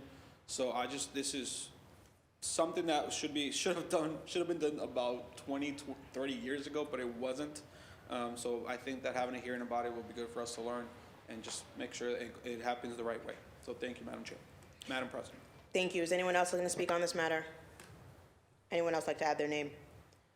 Mr. Clerk, please add Councilors Braden, Clara Zapata, Durkin, Fernandez Anderson, Fitzgerald, Mejia, Murphy, Weber, Worrell. Please add the chair. This docket number 0978, will be referred to the Committee on Public Safety and Criminal Justice. Oh, it's me next. Mr. Clerk, could you please read docket number 0979? Docket number 0979, Councilor Lujan offered the following. Resolution for a flag raising to celebrate Montserrat. Thank you. The chair recognizes Council President Louis Jeng. Councilor, the floor is now yours. Thank you, Mr. Chair. This is a resolution in honor of Montserrat, the Emerald Isle of the Caribbean, and it possesses a rich and diverse cultural heritage that is deeply rooted in African, Irish, and British traditions. It's the only country outside of Ireland to celebrate St. Patrick's Day as a national holiday, and it includes honoring an attempted rebellion by enslaved Africans against European colonizers in 1768. For any of last year was the first year that we raised the Montserrat flag here at City Hall, and it was a beautiful event, and it just shows the diversity and richness of cultures and different cultures coming together, and it was beautiful. And so I just want to make sure that my colleagues know about this and that we appreciate Montserrat for all that they offer. Even though they're a small diaspora here in Boston, they're small but mighty. The flag symbolizes the island's identity, heritage, and enduring spirit, and it features the Union Jack as a self-governing overseas territory within the British Commonwealth. And so I look forward to this Friday, raising the flag alongside community. Want to definitely uplift Meredith to it. She is one of the most proud Montserratians that I know, and I know that she cares deeply about the Caribbean community, cares deeply about the veterans community, cares deeply about women, cares deeply about so many communities, and I just love that we get to celebrate this part that is really important. And as a fellow Caribbean, I look forward to just continuing to learn more about Montserrat and raising the flag. And so I again invite all of my colleagues this Friday to be alongside our vibrant Montserratian community. Thank you, Mr. Chair. Thank you, Council President. Would anyone else like to speak on this matter? Thank you, Council President Louis Jeng, for filing this. I'm looking forward to raising the flag and celebrating Montserrat. Just want to also give a big shout out to Meredith Tuitt and also to Montserrat Aspires, the organization over there, for all the work that they do in the community.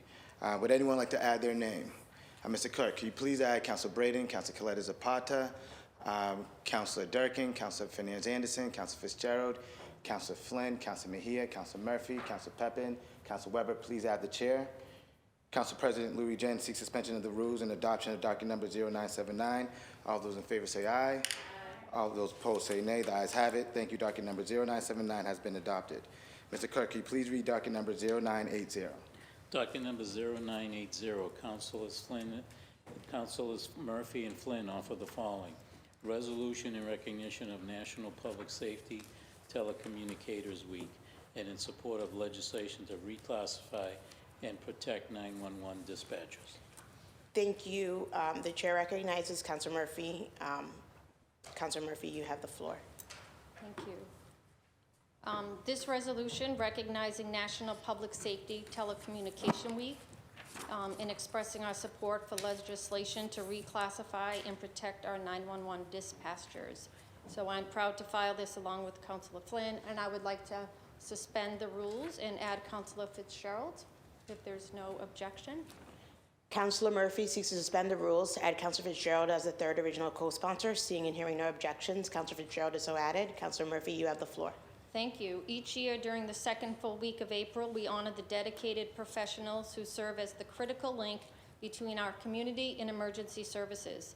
These public safety telecommunicators are the first to respond in times of crisis, providing vital information and support to both the callers and the emergency personnel. Despite their essential role, 911 dispatchers are often classified as clerical workers rather than first responders. This misclassification does not reflect the complexity and significance of their work. Legislation such as the 911 SAVES Act seeks to address this by reclassifying dispatchers as protective service occupations, ensuring they receive the recognition, but more importantly, the benefits that commensurate with their responsibilities. In Massachusetts, similar efforts are underway. House Bill H2667 aims to provide public safety telecommunicators with the same internal benefits as first responders, acknowledging their critical contributions to public safety. I'd like to acknowledge Tom McKeever, president of SEIU Local 888, for his unwavering advocacy on behalf of our 911 dispatchers. Under his leadership, SEIU Local 888 has been instrumental in pushing for the reclassification of our dispatchers securing historic wage increases, and ensuring that these vital workers receive recognition and the support they deserve. I urge my colleagues to join me in supporting this resolution and to advocate for the reclassification and protection of our 911 dispatchers. Their unwavering commitment to our community deserves our recognition and support. And I would just like to recognize that Councilor Weber, you did, your office did reach out and ask to be a third sponsor, but I had already said but thank you. I know that this is something that you will support and help pass up at the State House with us. Thank you. Thank you, Councilor Murphy. The chair recognizes Councilor Flynn. Councilor, you have the floor. And thank you, Mr. Vice Chair. Thank you for Councilor Murphy for adding me. I'm proud to support this resolution today and to honor the dedicated men and women who work in public safety telecommunication for their commitment, service, and sacrifice. 911 dispatchers are one of the most critical roles in the city. They are our first call during a life or death or emergency situation, and their role is indispensable in ensuring public safety and the well-being of our residents and visitors. While we often see first responders such as firefighters, police, EMS on site, 911 dispatchers are often not seen. They are unsung heroes in the background and the voice of calm during extremely stressful situations for our residents and visitors. Many of them work overnight shifts to ensure residents' calls are answered. I urge my colleagues to support the bill in the Mass State House and urge Congress to reclassify 911 dispatchers as well to ensure they receive appropriate benefits and recognition. Let's celebrate their work. As the cost of living in Boston is becoming more expensive over the last decade, Boston has faced severe shortages in the 911 center. In 2022, during the pandemic, we lifted the residency requirement for hard to hire for city jobs, including our 911 dispatchers and call takers at Boston Police. This was a 3-year waiver by the Residency Compliance Commission, and to my knowledge, expires this year. Given the high cost of living here in Boston and difficulties with home ownership, we need to have a conversation about these waivers. In my view, public safety is of the utmost importance. We have to support our 911 dispatchers in whatever capacity in their work in order to keep our residents safe. As Councilor Murphy mentioned, the union has been incredible allies supporting their workers.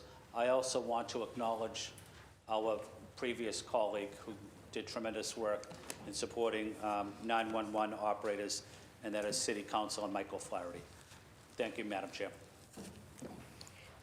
Thank you. The chair recognizes Councilor, I'm not sure, Fitzgerald.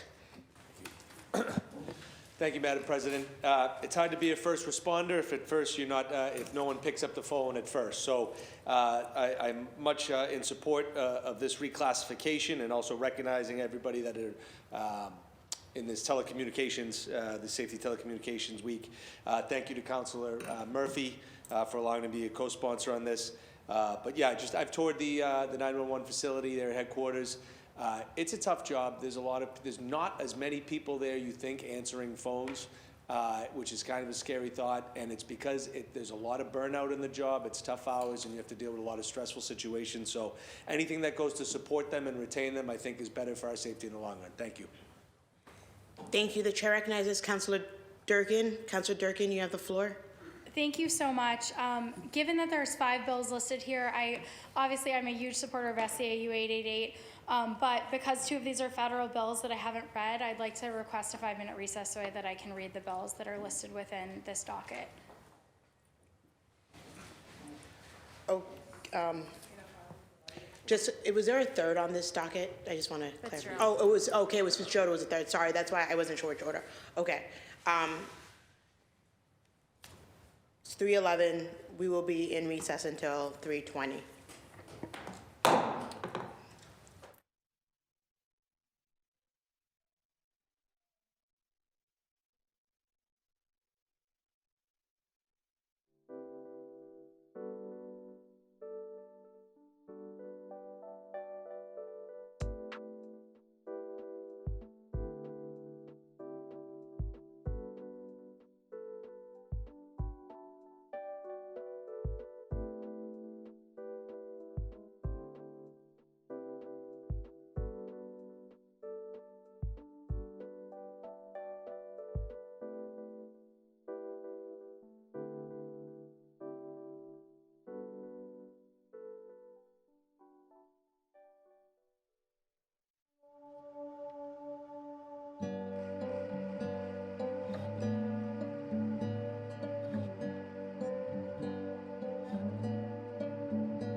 We are back in session. The chair recognizes Councilor Durkin. You have the floor. Thank you, and thank you to my colleagues for the opportunity to do my due diligence. I did review all of these, and I am planning to vote in support. Thank you for bringing this forward. Thank you. Would anyone else like to speak on this matter? Would anyone else like to add their name? Mr. Clerk, please add Councilors Braden, Kalez Zapata, Durkin, Mejia, Flynn, Santana, Weber, Worrell. Please add the chair. Councilors Murphy, Councilor Flynn, you're a co-sponsor. Yeah, okay, so don't add Councilor Flynn. Councilors Murphy, Flynn, and Fitzgerald to suspension of the rules and adoption of docket number 0980. All those in favor say aye. Aye. The ayes have it. This docket has passed. Mr. Clerk, could you please read docket number 0981? Docket number 0981, Councilor Flynn offered the following. Resolution in support of House 1347, an act to improve sickle cell care. Thank you. The chair recognizes Councilor Flynn. Councilor Flynn, you have the floor. Thank you, Madam Chair. Madam Chair, may I please add Councilor Worrell as an original co-sponsor, please? Councilor Ellis added. Councilor Flynn, you have the floor. Thank you. I'm filing this resolution today in support of sickle cell care for our residents. H1347, it's an act to improve sickle cell care. It's currently up at the State House. It's sponsored by Rep. Bud Williams of Hamden. Sickle cell disease is an inherited blood disorder, and it causes deformed red blood cells that are sickle-shaped that can block blood flow. Over 100,000 people in the United States are impacted by this disease, and those with this condition suffer or can suffer from chronic pain, infections, swelling, and organ damage, among other conditions. Research from the Center for Disease Control finds that over 90% of those who have sickle cell disease are Black and Latino, and life expectancy among those with this condition is 20 years, 20 years shorter than an average person. H1347 aims to combat sickle cell disease through 4 different areas, including creating a steering committee in the Department of Public Health composed of experts, professionals, and the community, implementing a detection and education program, creating a registry to collect data to facilitate studies, improve treatments, and follow-up care, and the last one, requiring Medicaid-managed organizations to tailor strategies for sickle cell patients so that they receive comprehensive care, such as access to specialists and better access to medications. Our communities of color often experience health inequities that lead to disproportionately worse health outcomes and life expectancy. I hope colleagues will support this bill to ensure equitable health. I also want to recognize the work of the Mass Sickle Cell Association, which is a leading nonprofit that raises awareness, provides programs, and supports individuals and families who suffer from this disease. I got involved in this issue. They would invite me to their cookout every year at Franklin Park. I think I've been there the last 6 years. And I always enjoyed going to their cookout they had, and a kind of a walk as well. But they're wonderful people. They're doing tremendous work across Massachusetts, really. But I will let my colleagues know when that cookout is scheduled, and if you'd like to join me, it's a great way to talk to some of the residents, but also to learn more about sickle cell and the impact it has on communities of color. Thank you. Thank you. The chair recognizes Councilor Orell. You have the floor. Thank you, Madam President, and thank you to Councilor Flynn for introducing this resolution. I have family members who live with sickle cell disease, and it remains clear that better education, early detection, and specialized care are critical. In some cases, environmental and social factors also impact health outcomes, making it even more important to invest in community-based resources.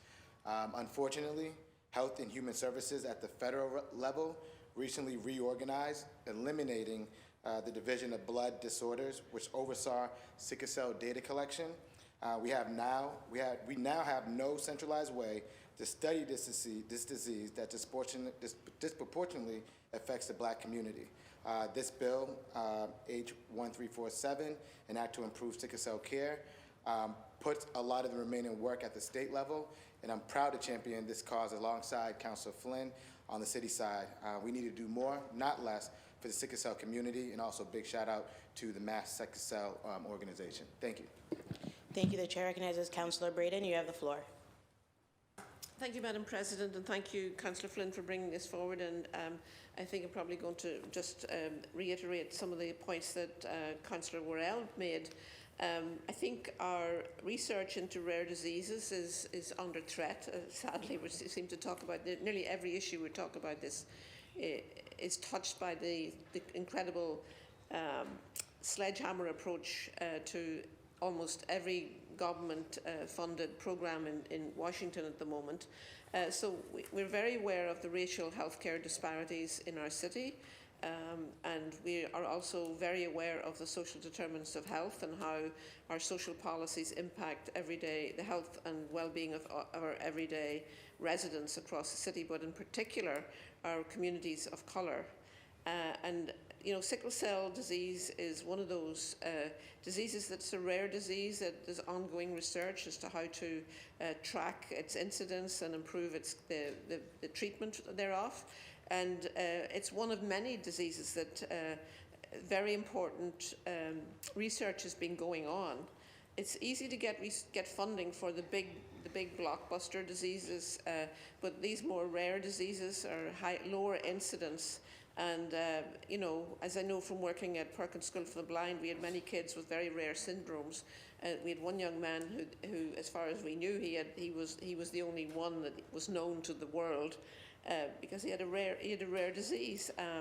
And I really want to stand in support of this act to improve sickle cell care, but also flag up the fact that there are many other instances of research that's been slashed and researchers that have been led off. And years of valuable information and data that's been gathered is just being wasted at this point. Thank you. Thank you, Councilor Braden. Would anyone else like to speak on this matter? I want to thank the makers for filing this. This is a matter that is near and dear to me and to my family. You know, sickle cell started as a way to protect, the way that it formed was as a way to protect people, especially Black and brown people, in parts of Africa, Latin America, from malaria, the predominance of malaria in those countries. And while it helped to protect them from malaria, it then transformed into this very difficult to treat disease. I spent many of my nights in college at ERs with loved ones who were experiencing sickle cell crises, and to see someone in a crisis from sickle cell is a very jarring thing to witness. And the research would be much further along if it wasn't a disease that particularly affected Black and brown people. And so I want to thank the people who are doing the work. I recently was on a tour of Boston Medical Center and talked to them about the work that they're doing. MGH is making really great strides. There's gene therapy now that is still nascent, but where people are now, there have been people who have been becoming slowly sickle cell free. And that's a credit to people focusing on the health inequities involved. And so I also want to uplift the Massachusetts Sickle Cell Association. They're having their annual gala and scholarship awards night on June 7th at Venezia in Dorchester. And I'll be speaking there a lot about the personal journey and story of so many of those. There was a famous Haitian artist last year who died from this really terrible disease. So I just want to hold close all of those who are living with sickle cell, because it is really, really painful and takes a lot of years off of people's lives. And so with emerging research and technology, hopefully we'll be able to make a dent in the way that people experience this horrible disease. Would anyone like to add their name to this docket? Mr. Clerk, could you please add Councilors Clutter Zapata, Durkin, Fernandez Anderson, Fitzgerald, Mejia, Murphy, Pepin, Santana, Weber, Worrell, and Councilor Braden as well. Councilors Flynn and Worrell seek suspension of the rules and passage of docket number 0945. 0981. All in favor, say aye. The ayes have it. Docket number 0981 is adopted. Mr. Clerk, could you please read docket number 0982? Docket number 0982, Councilor Flynn offer the following resolution recognizing Asian American and Pacific Islander Heritage Month. Thank you. The chair recognizes Councilor Flynn. You have the floor. Thank you, Madam Chair. Madam Chair, may I add Councilor Murphy and suspend the rules and add Councilor Mejia as original co-sponsors? Councilor Murphy is so added. Councilor Flynn seeks to suspend the rules to add Councilor Mejia as the third original co-sponsor. Seeing and hearing no objections, Councilor Mejia is so added. Councilor Flynn, you have the floor. Thank you, Madam Chair. I represent a large population of AAPI residents in my district, including in Chinatown, but also in downtown Boston, the South End, Bay Village, Back Bay, and South Boston. Outside of my district, there is a large Vietnamese community in Dorchester, represented very well by Council Fitzgerald, before that, Council Baker. A Korean and Chinese population in Alston as well. A Cambodian community in Lowell, as well as other AAPI communities throughout the state. The Asian American and Pacific Islander community have been an integral part of American life for over 150 years. From the first Japanese immigrants arriving in May 1843, and Chinese laborers playing an essential role in building the Transcontinental Railroad more than 150 years ago, to later waves of immigrants of Japanese, Chinese, Korean, Filipino, Vietnamese, Cambodian, other Asian immigrants. They helped build our country, part of the fabric of America. They are our doctors, nurses, teachers, city and community leaders, business owners, restaurant owners, bus drivers, administrators, youth mentors, coaches. They are also veterans. Here in Boston's Chinatown, we have the American Legion Post 328, which marks 76 years of service to the Chinatown and veteran community this year. The post is made up of young and older veterans who served as far back as World War II. Some of you may remember I mentioned that Veterans Commissioner Santiago and I took part in Army Private Wing Hom's Hero Square dedication in Chinatown several years ago. Private Hom was among 20,000 Chinese Americans who served during World War II, who was killed in action when he was 20 years old, and whose body was identified and recovered in Italy 3 years ago. His square now sits in front of his home on Beach Street in the heart of Chinatown, where he lived more than 80 years ago. The AAPI community faced discrimination and racism in the past, like the Chinese Exclusion Act, the internment of Japanese Americans during World War II. And these challenges still remain, as we have seen during the COVID-19 pandemic, with anti-Asian sentiments and attacks on elderly and Asian residents. Actually, I called for the first public hearing during the start of COVID-19, first public hearing in the country. We had at Josiah Quincy. And one of the issues, I'll tell this story briefly, one of the most profound stories I heard as a city councilor was a young Asian American student. I believe she went to either Boston Latin or Boston Latin Academy. And she told me, once this pandemic was starting, that she was taking the train to school. And when she got on the train, the people on the train got up and left the train, mostly white people. They got up and left the train. They didn't want to be with her. They associated her with COVID-19. And what happened after that, during the pandemic? Well, in great cities like Boston, New York, Chicago, San Francisco, Los Angeles, with large Asian populations, we saw hate crimes take place. A lot of it, in my opinion, was the rhetoric, the hateful rhetoric coming from the federal administration at that time. The other story I just wanted to highlight is, I mentioned it briefly, is when the Chinese, working with the Irish, but the Chinese really built the transcontinental railroad across the country. And when they connected it just outside of Salt Lake City, there was a famous photo of all the workers, a couple hundred people in the photo, and not one Asian person was in the photo, even though they practically built the railroad system. What did the US government do after that? Well, we designed a specific immigration policy to, in the first time, to exclude a specific race of people, naming them the Chinese Exclusion Act. World War II, what did we do?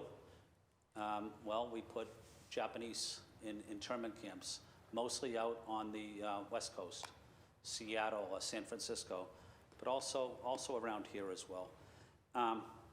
So the reason I bring this up is the Asian community has contributed greatly to the city and country.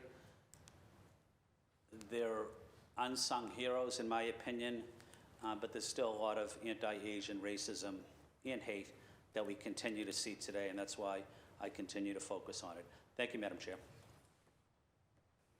Thank you. The chair recognizes Councilor Murphy. You have the floor. Thank you. I commend Councilor Flynn for introducing this important resolution, and I'm honored to co-sponsor it with you. Boston's Chinatown is not just a historic neighborhood, it's a vibrant community that embodies the resilience, culture, and contributions of our AAPI residents. Over the years, I've spent considerable time in Chinatown, engaging with community leaders, businesses, and residents to understand and support their needs. Recently, I met with Debbie Ho from Chinatown Main Streets, and we discussed initiatives aimed at bolstering local businesses and revitalizing the neighborhood's economy. Their efforts, along with other organizations and family groups in Chinatown, are providing lots of needed supports to the residents there. I know Chinatown Main Streets, along with her husband Gilbert, they provide free tax assistance to low-income residents, which is crucial in uplifting their needs and their economic needs. Public safety remains a top priority, and I've been actively involved in the Chinatown Safety Committee, and I've collaborated with the A1 Police and also the Chinatown community leaders who meet regularly several times a month to discuss their needs there. Environmental health and other pressing concerns, something that I know Councilor Flynn often brings up about the residents and the visitors to Chinatown. They experience some of the highest levels of fine particulate matter in the state, largely due to their proximity to the major highways like the Mass Pike and I-93. This pollution has been linked to elevated rates of asthma and other health issues among residents in Chinatown. We also need to address these environmental challenges because it's vital for the well-being and quality of life of all the residents there. In recognizing AAPI Heritage Month, we're not only celebrating the rich cultural tapestry that the community brings to our city, but also reaffirming our commitment to addressing the unique challenges they face. It's important that we continue to support and uplift our AAPI neighbors, ensuring their voices are heard and their contributions are acknowledged. Thank you. The chair recognizes Councilor Mejia. You have the floor. Thank you, Madam President, and thank you to Councilor Flynn for adding me as an original co-sponsor.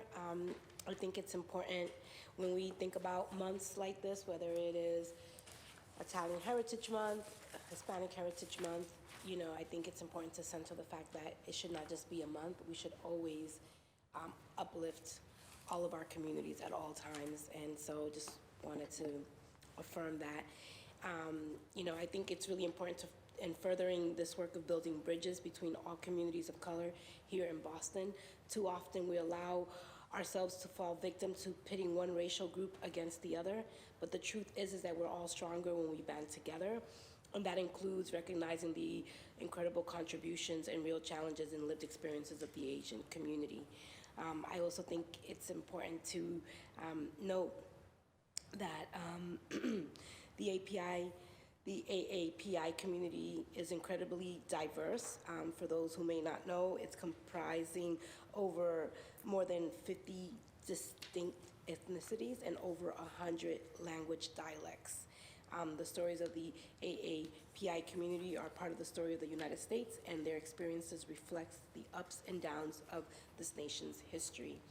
Having lived in New York and having grown up here in the city of Boston, if anyone has traveled even to San Francisco, you know, we always talk about little Chinatown, little Saigon, and what you notice in these communities in particular is issues of displacement, issues of discrimination, and I think that as we continue to celebrate the heritage, we also need to acknowledge the work and the impact that a lot of the community activists are doing right now in the city of Boston around some of the zoning issues that they are facing and all of the advocacy that they've been doing around being able to stay here in the city of Boston. So while we recognize and celebrate the heritage, let's also understand the attacks that are falling specifically in the Chinatown area in regards to displacement.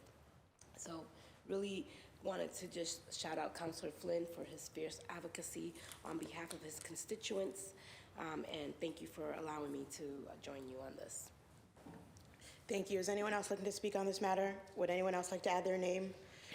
Mr. Clerk, please add Councilors Braden, Coletta Zapata, Durkin, Fernand Anderson, Fitzgerald, Pepin, Santana, Weber, Worrell. Please add the chair.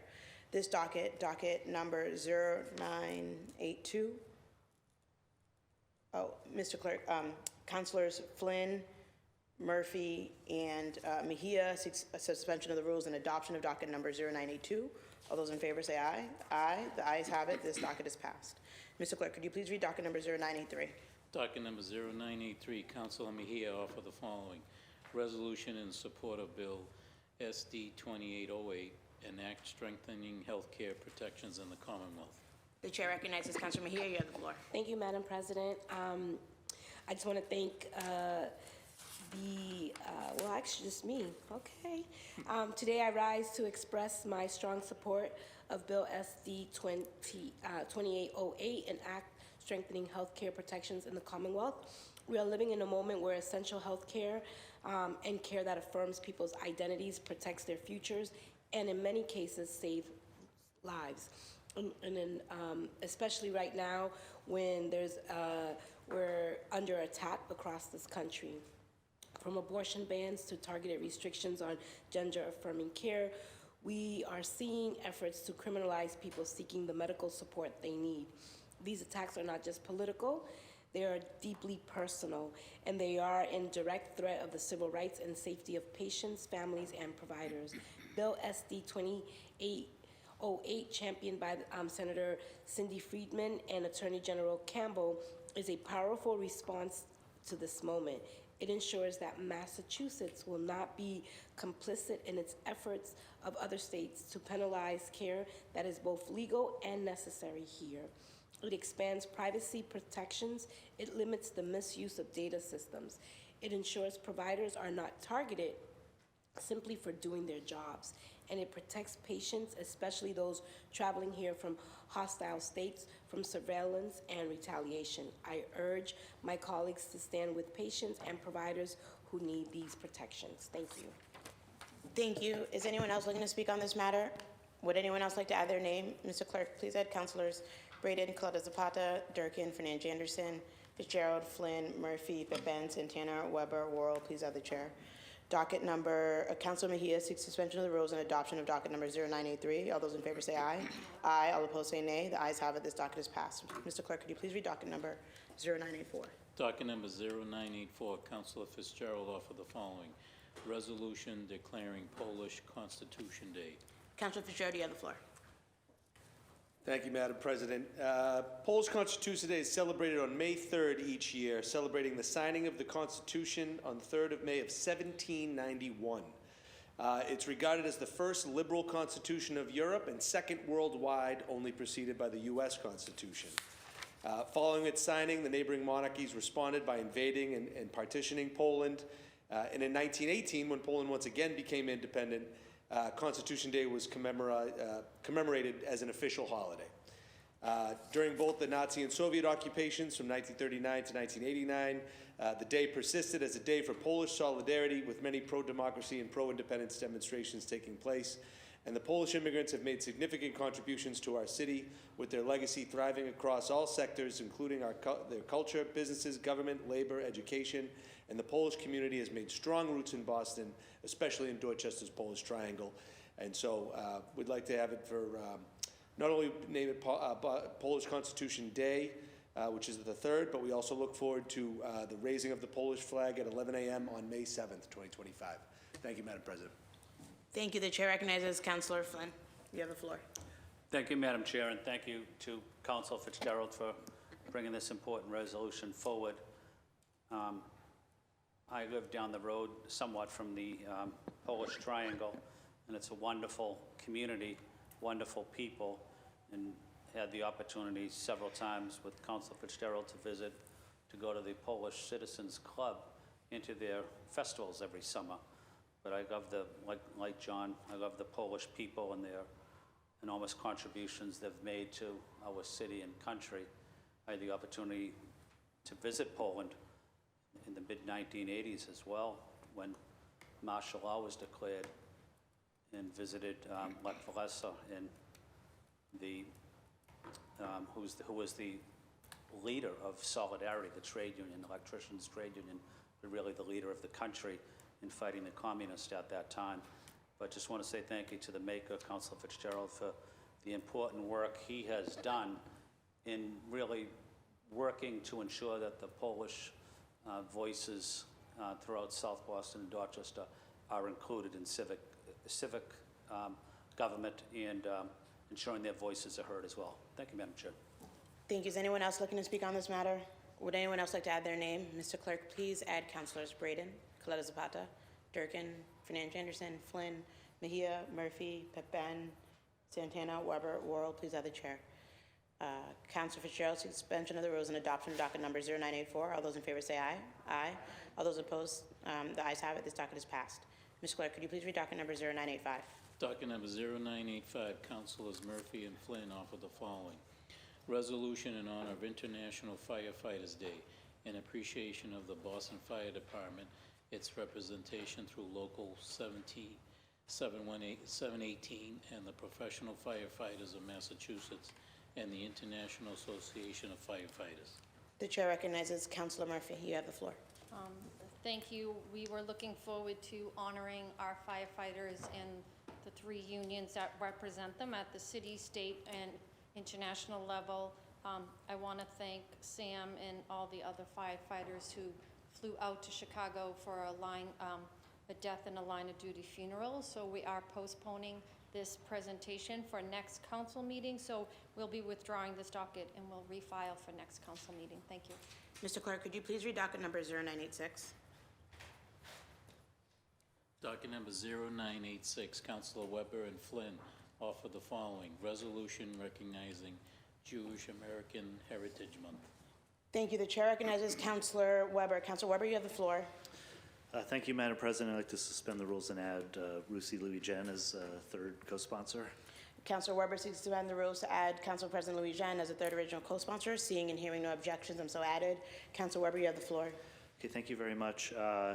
The first Jews arrived in America in the mid-1600s. They fled Spain and Portugal and the Spanish Inquisition. Since then, there have been waves of Jews who've come to the United States from Germany in the 1800s, from Eastern Europe in the early 20th century, who fled oppression. In Europe, they were herded into ghettos and shtetls. They were restricted from certain professions. They were the victims of pogroms and riots. America was a place where Jews could call home and thrive, and we've been able to make significant contributions to American culture, from Supreme Court judges, the good ones, to teachers, to musicians, philosophers, comedians, and scientists. A special shout out to my great uncle Graham, who lied about his age so he could enlist and fight in World War II, and my cousin Marvin, who served in Vietnam. Jews have contributed mightily to American society. And, you know, but the Jewish experience has a common thread through it, and it is a struggle with acceptance and anti-Semitism. Today, that is no different, but just to link it back to where we started today with Cantor Vera, one of the reasons why I was touched by what she had to say in being recognized at the Labor Seder was how important it is that we come together in this moment. She, I know, works with Rabbi Eliza Schwartz, who spoke to us the morning after the presidential election. Rabbi Eliza wrote recently about the so-called war on anti-Semitism that the Trump administration is sort of using as a sort of a cudgel, and she highlighted how the authors of Project 2025 had authored another project called Project Esther. This is a plan not just to target pro-Palestinian demonstrators, but to target all so-called leftists in the country. This plan is not supported by Jewish groups, it's supported by Christian nationalists and evangelical Christians. In fact, Jewish groups have uniformly called out these plans as being anti-American and bad for the Jewish people. I'll just briefly, very quickly, with your leave, Council President, the CEO of TRUA, the Rabbinic Hall for Civil Rights, who Cantor Vera was on the steering committee of, she recently wrote that the response to anti-Semitism must not involve dismantling our democracy. We have flourished in this country because of its civil rights and civil liberties. Working to preserve those protections is the single most important thing organizations that fight anti-Semitism can do right now to keep Jews safe. I just want to echo those concerns and make sure that we stand up for anybody who is, whose civil liberties and civil rights are being denied to them, because of their speech in this country, and that we not allow the Trump administration to use anti-Semitism as a pretext for dismantling our country. Thank you, Madam President. Thank you, Councilor Weber. The chair recognizes Councilor Flynn. On the floor. Thank you, Madam Chair, and thank you, Councilor Weber, for including me. Last night, I attended a film screening called Etched in Glass, The Legacy of Steve Ross, which is a documentary about the father of a former colleague of ours, City Councilor Mike Ross. His father is Steve Ross, who as a child, Steve survived 10 Nazi concentration camps over 5 years, who despite experiencing the horrors of Nazi concentration camps, continued to demonstrate resilience and resolve, changed countless lives, and he lived every day with hope and opportunity. He was a youth worker in South Boston.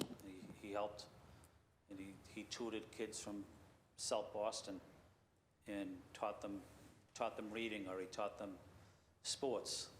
He taught them how to be responsible. But he was a tremendous leader in South Boston. It was a very meaningful and moving screening, and it is important that these stories of resilience and hope are not forgotten at a time of rising anti-Semitism. The New England Holocaust Memorial, just across the street from us, was founded by Steve Ross and so many others to inspire remembrance, reflection, and hope. Let's remember that Jewish Americans are an integral part of our city and our country. They are our school teachers, small business owners, healthcare and medical professionals, civil servants, policymakers, youth sports coaches. As Councilor Weber said, veterans, military advocates. They are an indispensable part of our city's workforce, and they contribute to our city and country. We also want to recognize the many outstanding organizations throughout Greater Boston, such as the Jewish Community Relations Council, the Jewish Vocational Services that's in downtown Boston that does tremendous work of educating and training so many people, diverse people across Massachusetts. I love visiting there and seeing all the wonderful job training programs that they offer. the Combined Jewish Philanthropies, the Anti-Defamation League. In downtown, on Tremont Street next to Suffolk Law School, the Boston Holocaust Museum will open next year. As we celebrate Jewish American Heritage Month, we must also continue to denounce anti-Semitism, neo-Nazism, white nationalism, hate crimes in our city and across the country.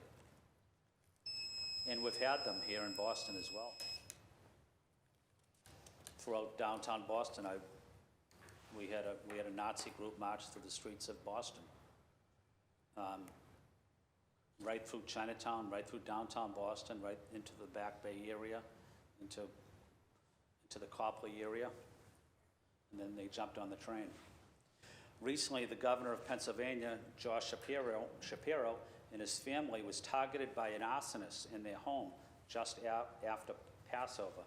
I think we've all seen the photos of the governor's residence that was firebombed, and the governor and his family were there just having Passover celebration just an hour before that. The disturbing wave of anti-Semitism warrants a long stance and condemnation from all leaders and communities across the country. We must continue to reject and denounce any attempts to normalize anti-Semitism or any form of hate. In the month of May, and every day of the year, let's stand with and support our Jewish neighbors. Let's celebrate their contributions and achievements and recommit to speaking out against anti-Semitism and other forms of hate as well. Thank you, Madam Chair. Thank you.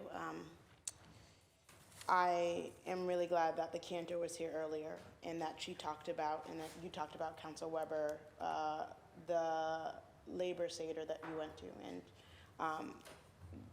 I, in previous life, helped plan Freedom Seders, and what I love most about that is sharing our shared stories of struggle to find shared stories of liberation.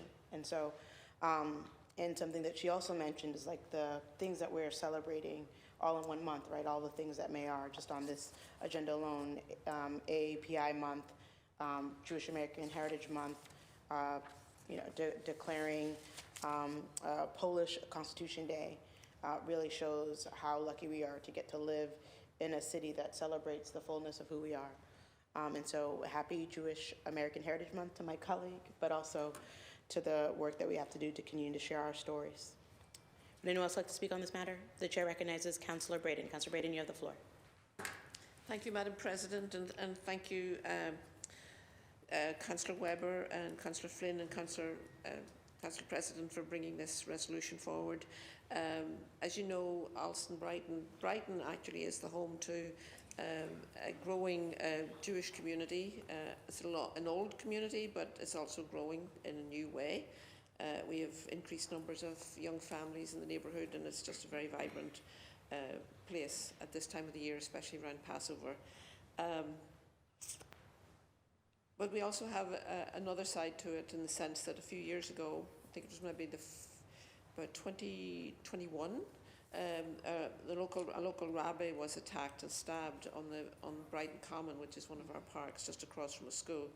And we've had seen an increase in anti-Semitic and neo-Nazi sort of graffiti around the neighbourhood. So I think we all need to just recognise that we live in a wonderful country, we live in a wonderful community, and a wonderful city, and it's diverse. Many, many different traditions and religions and heritage groups, that we all live together in a peaceful place. And I think it's worth working to continue to promote mutual understanding and peace among all of us. There are difficult conversations to be had at times. I know that from coming from where I come from in Northern Ireland. They're not easy conversations to have, but finding safe spaces to have those conversations is also important. So I want to, let's just recognise our Jewish American neighbours and celebrate their contribution to our communities. Thank you. Thank you. The chair recognizes Councillor Durkin. You have the floor. Thank you so much. I'm proud to represent a district that has been shaped so much by Jewish American heritage and history. And I think that is so telling, given who has served in this seat, Mike Ross and Josh Zakum, both of their dads who really shaped Boston's history. And appreciate the even deeper history of Louis Brandeis, the first Jewish Supreme Court Justice, Leonard Nimoy, Mr. Spock on Star Trek, who learned in synagogue in the West End the phrase "live long and prosper." I live behind the Vilna Shul. And I get to walk through Jewish history every single day in District 8, and that history is still being shaped. So I want to thank the makers for bringing this forward. And I think in the times that we've lived through, at least in my time on the City Council, I think it's so important for us to do this at this moment. I remember what it meant to folks last year, and I remember constituents reaching out, and I know sometimes these honors and these citations and these resolutions become cursory, but they really do mean something to the people that we are representing. So I just want to thank the makers for continuing to put this forward, and grateful to celebrate alongside them Jewish American Heritage Month, and excited to take part in any celebrations across the district. So thank you. Thank you. Is anyone else looking to speak on this matter? Would anyone else like to add their name? Mr. Clerk, could you please add Councilors Braden, Coletta Zapata, Durgan, Fernand Anderson, Fitzgerald, Mejia, Murphy, Pepin, Santana, Worrell. Councilors Weber, Flynn, and Louis Jean, suspension of the rules and adoption of docket number 0986. All those in favor say aye. Aye. All opposed say nay. The ayes have it. This docket is passed. We're now moving on to personnel orders, but before we do that, would anyone else like to add their name to a docket while they were out of chambers, or would like to ask for reconsideration of a vote? The chair recognizes Councilor Flynn. You have the floor. Thank you, Madam Chair, and thank you for giving me the opportunity to readdress some of these. I do want to apologize for coming in late this afternoon rather.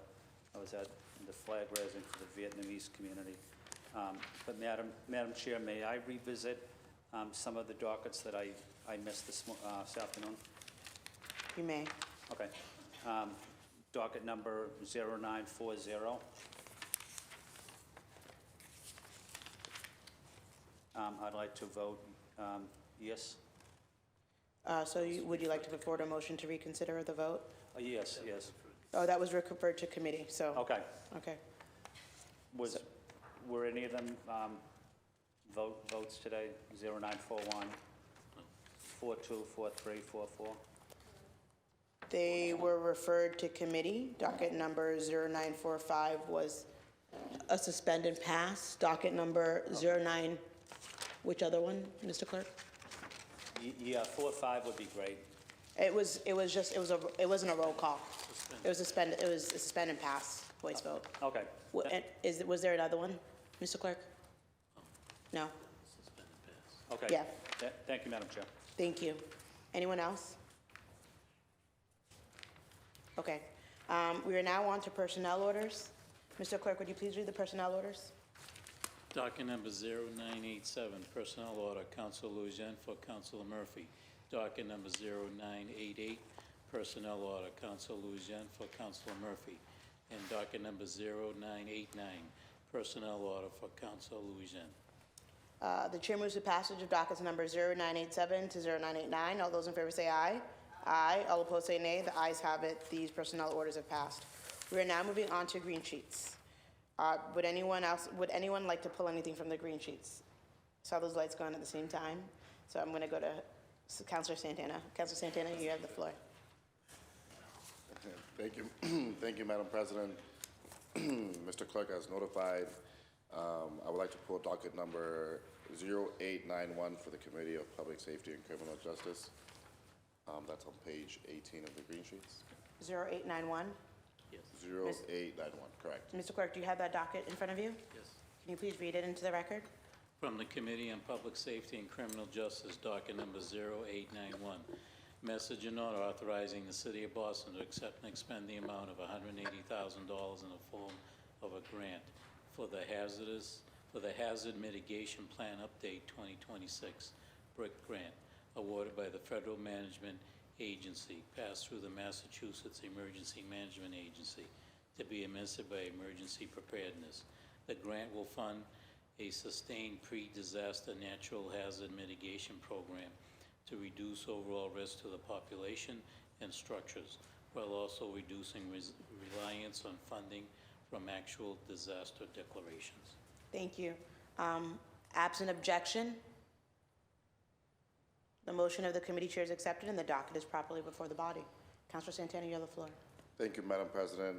The Committee on Public Safety and Criminal Justice held a public hearing on all grants administered by the Office of Emergency Management on Thursday, March 27, 2025.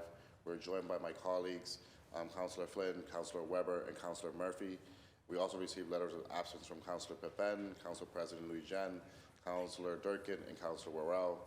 The committee heard testimony on behalf of OEM and the administration about this grant specifically from Andrew Blanaris, Assistant Deputy Chief of Administration for the Office of Emergency Management.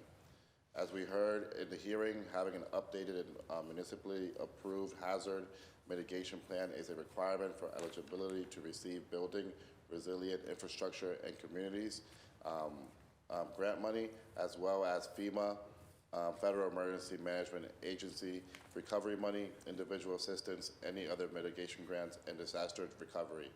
These are grants that the City of Boston applies for often, as for example, the nearly $2 million of FEMA hazard mitigation grant on today's council meeting agenda that will fund the East Boston waterfront, Carlton Wharf, and Lewis Mall Resiliency Project.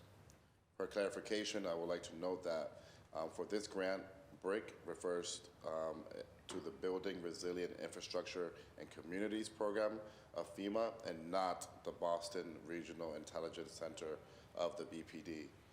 Though relatively small in amount at $180,000, this grant awarded by the Massachusetts Emergency Management Agency will help to support Boston's work in updating and maintaining the City of Boston's hazard mitigation plan. And again, the city can only be eligible for FEMA grants with an approved HMP in place. So it's critical that we accept this grant as a foundation for access to millions of dollars of other grants that protect the resiliency and safety of our city. Having held a productive hearing on this grant, as chair of the Committee on Public Safety and Criminal Justice, I recommend moving this docket from the committee to the full council for discussion and a formal action. At that time, my recommendation to the full council will be that docket number 0891 out to pass. Thank you, Councilor Santana. Would anyone like to speak on this docket? No. Okay, Councilor Santana seeks passage of docket number 0891. All those in favor say aye. Aye. All those opposed? Mr. Clerk, would you please conduct a roll call vote?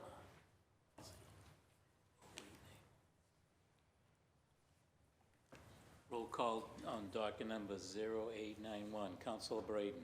Yes. Councilor Braden, yes. Councilor Coletta Zapata. Yes. Councilor Coletta Zapata, yes. Councilor Durkin. Yes. Councilor Durkin, yes. Councilor Fernandez Anderson. Councilor Fernandez Anderson, yes. Councilor Fitzgerald. Yes. Councilor Fitzgerald, yes. Councilor Flynn. Yes. Councilor Flynn, yes. Councilor Lujan. Yes. Councilor Lujan, yes. Councilor Mejia. Yes. Councilor Mejia, yes. Councilor Murphy. Yes. Councilor Murphy, yes. Councilor Pepin. Councilor Pepin, yes. Councilor Santana. Yes. Councilor Santana, yes. Councilor Weber. Yes. Councilor Weber, yes. And Councilor Worrell. Yes. Councilor Worrell, yes. Docket number 0891 has received a unanimous vote in the affirmative. Thank you. Docket number 0891 has passed. Is anyone else looking to pull anything from the green sheets? The chair recognizes Councilor Weber. You have the floor.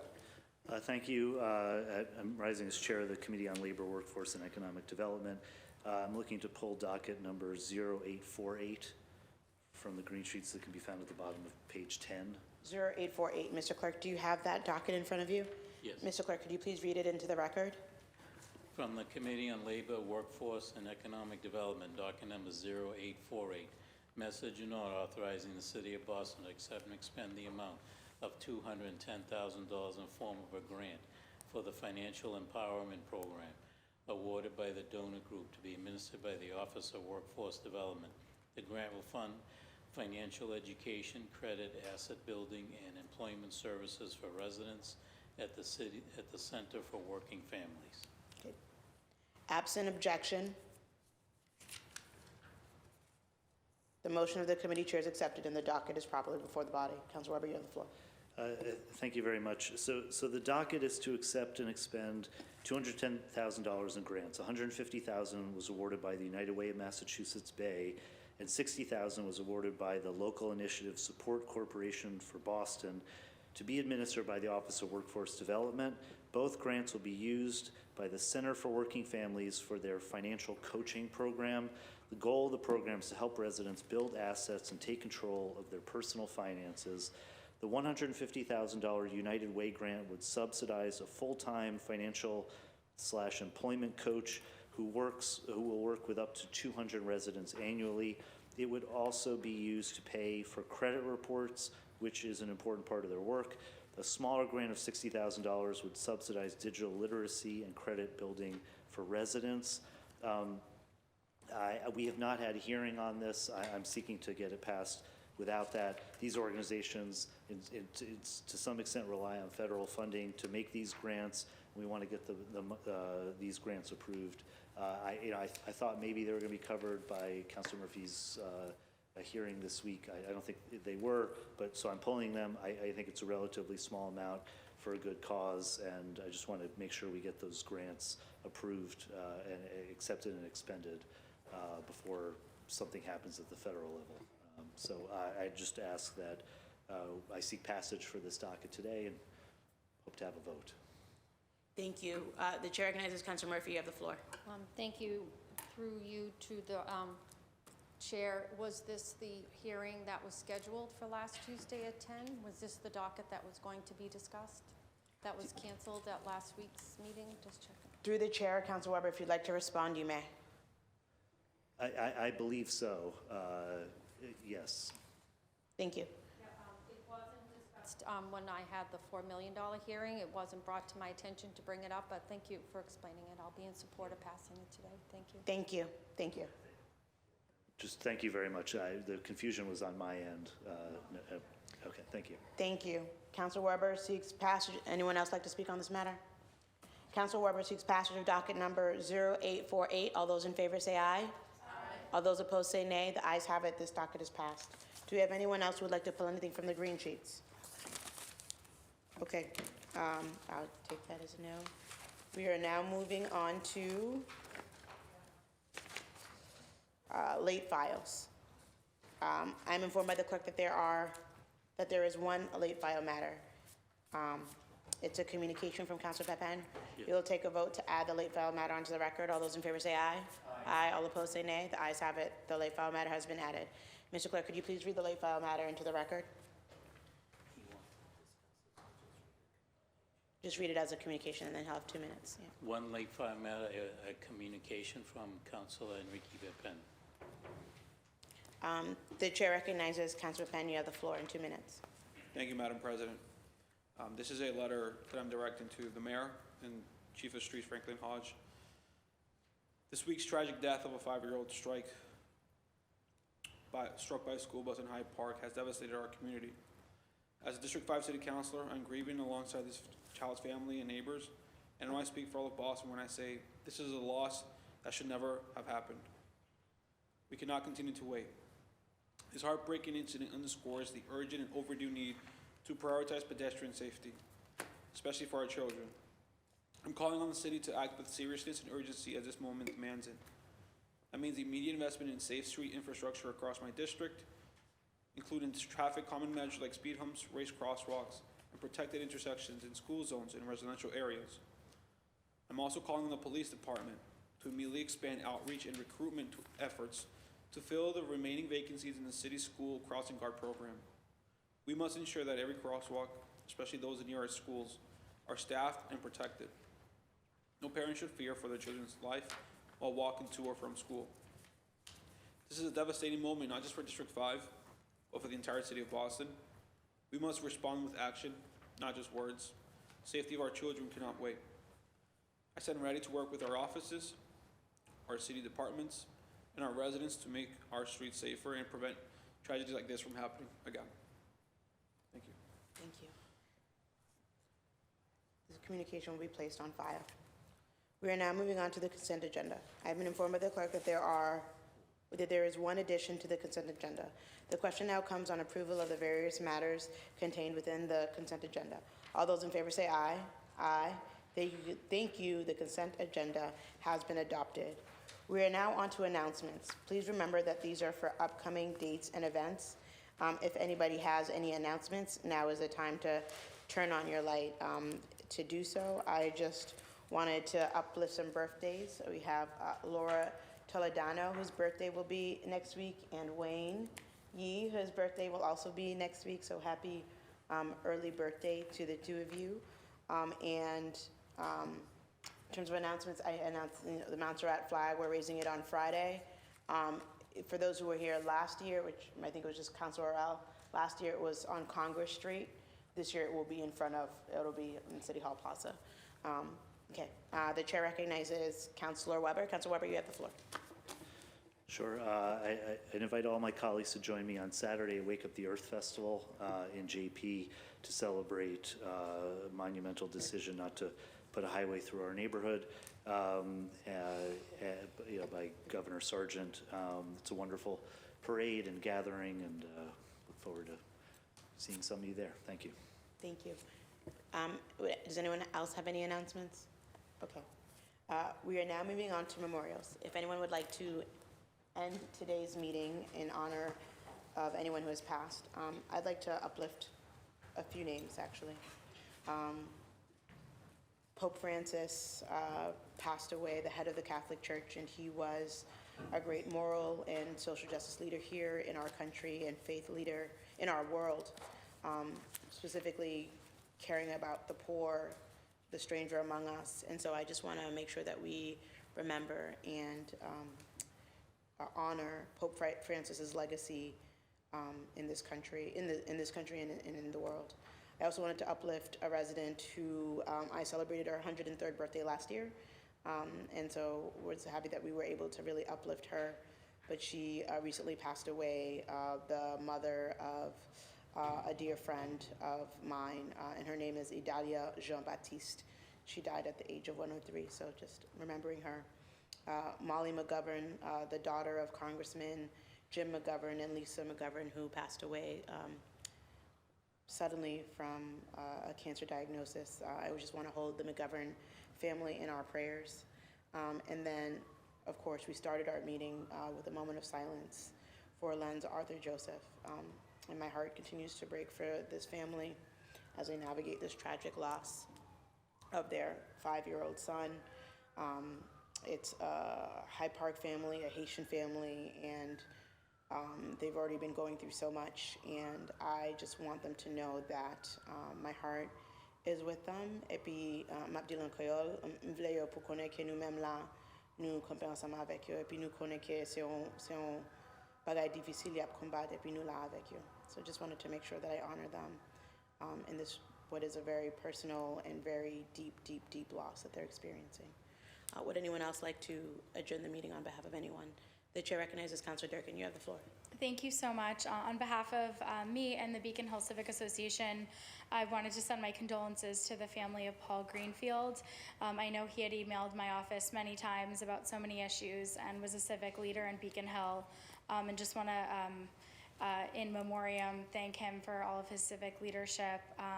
You don't always know when your conversation or your email with someone will be the last, so it's just something that it weighs on my mind that we need to do everything we can to uplift civic leaders while they're still here. So thank you.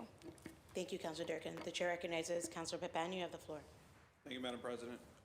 Just want to pray for the soul of Lenz Arthur Joseph and the family. I know they're going through a lot right now, and just want to make sure that we uplift them again. And also, we lost another community leader in Rosendale. Her name is Kim O'Connell. She actually helped with the purchasing of of Dale Street. And we were at the celebration with the mayor, and council president was there too last year. So to see her leave us so soon, so unexpectedly like that, has definitely devastated the community as well. So just wanted to give my prayers to the O'Connell family as well. Thank you. The chair recognizes Councilor Weber. You have the floor. Thank you. Susan Mahoney was a wonderful neighbor for over a decade. Could be seen working on her house, often at the very high up on a ladder, well into her 70s, and you know, she'll be missed. Her my condolences to her daughter, Colleen Keller, who was a JP a neighborhood liaison under Mayor Menino. So thank you. Thank you, Councilor Weber. Anyone else? Okay. Today we will adjourn our meeting in memory of the following individuals. On behalf of Councilor Cleta Zapata, Anna Maria DeCenso. On behalf of Councilor Durkin, Dr. Paul S. Greenfield. On behalf of Councilor Fitzgerald, Alexander A. Betty. On behalf of myself, Molly McGovern, daughter of Congressman Jim McGovern and Lisa McGovern, Adalia Jean-Baptiste, Felicia Nelson Jerome, grandmother of Daphne Germain, Pope Francis, and artist Rob Stoll, and Constantine P. Kalionsis. On behalf of Councilor Pepin, Kim O'Connell. On behalf of Councilor Weber, Susan Mahoney. On behalf of the entire Boston City Council, Lenz Arthur Joseph. A moment of silence.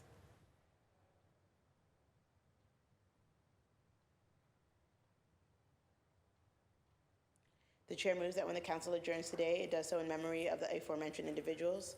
The council is scheduled to meet again in the Ionella Chamber on Wednesday, May 7th, 2025 at 12 noon. Thank you to my colleagues, to central staff. Shout out to Megan, the clerk and the clerk's office, and our council stenographer for today, Sarah. Thank you for stepping in and being with us. We appreciate it. All in favor of adjournment, please say aye. Aye. The council is adjourned.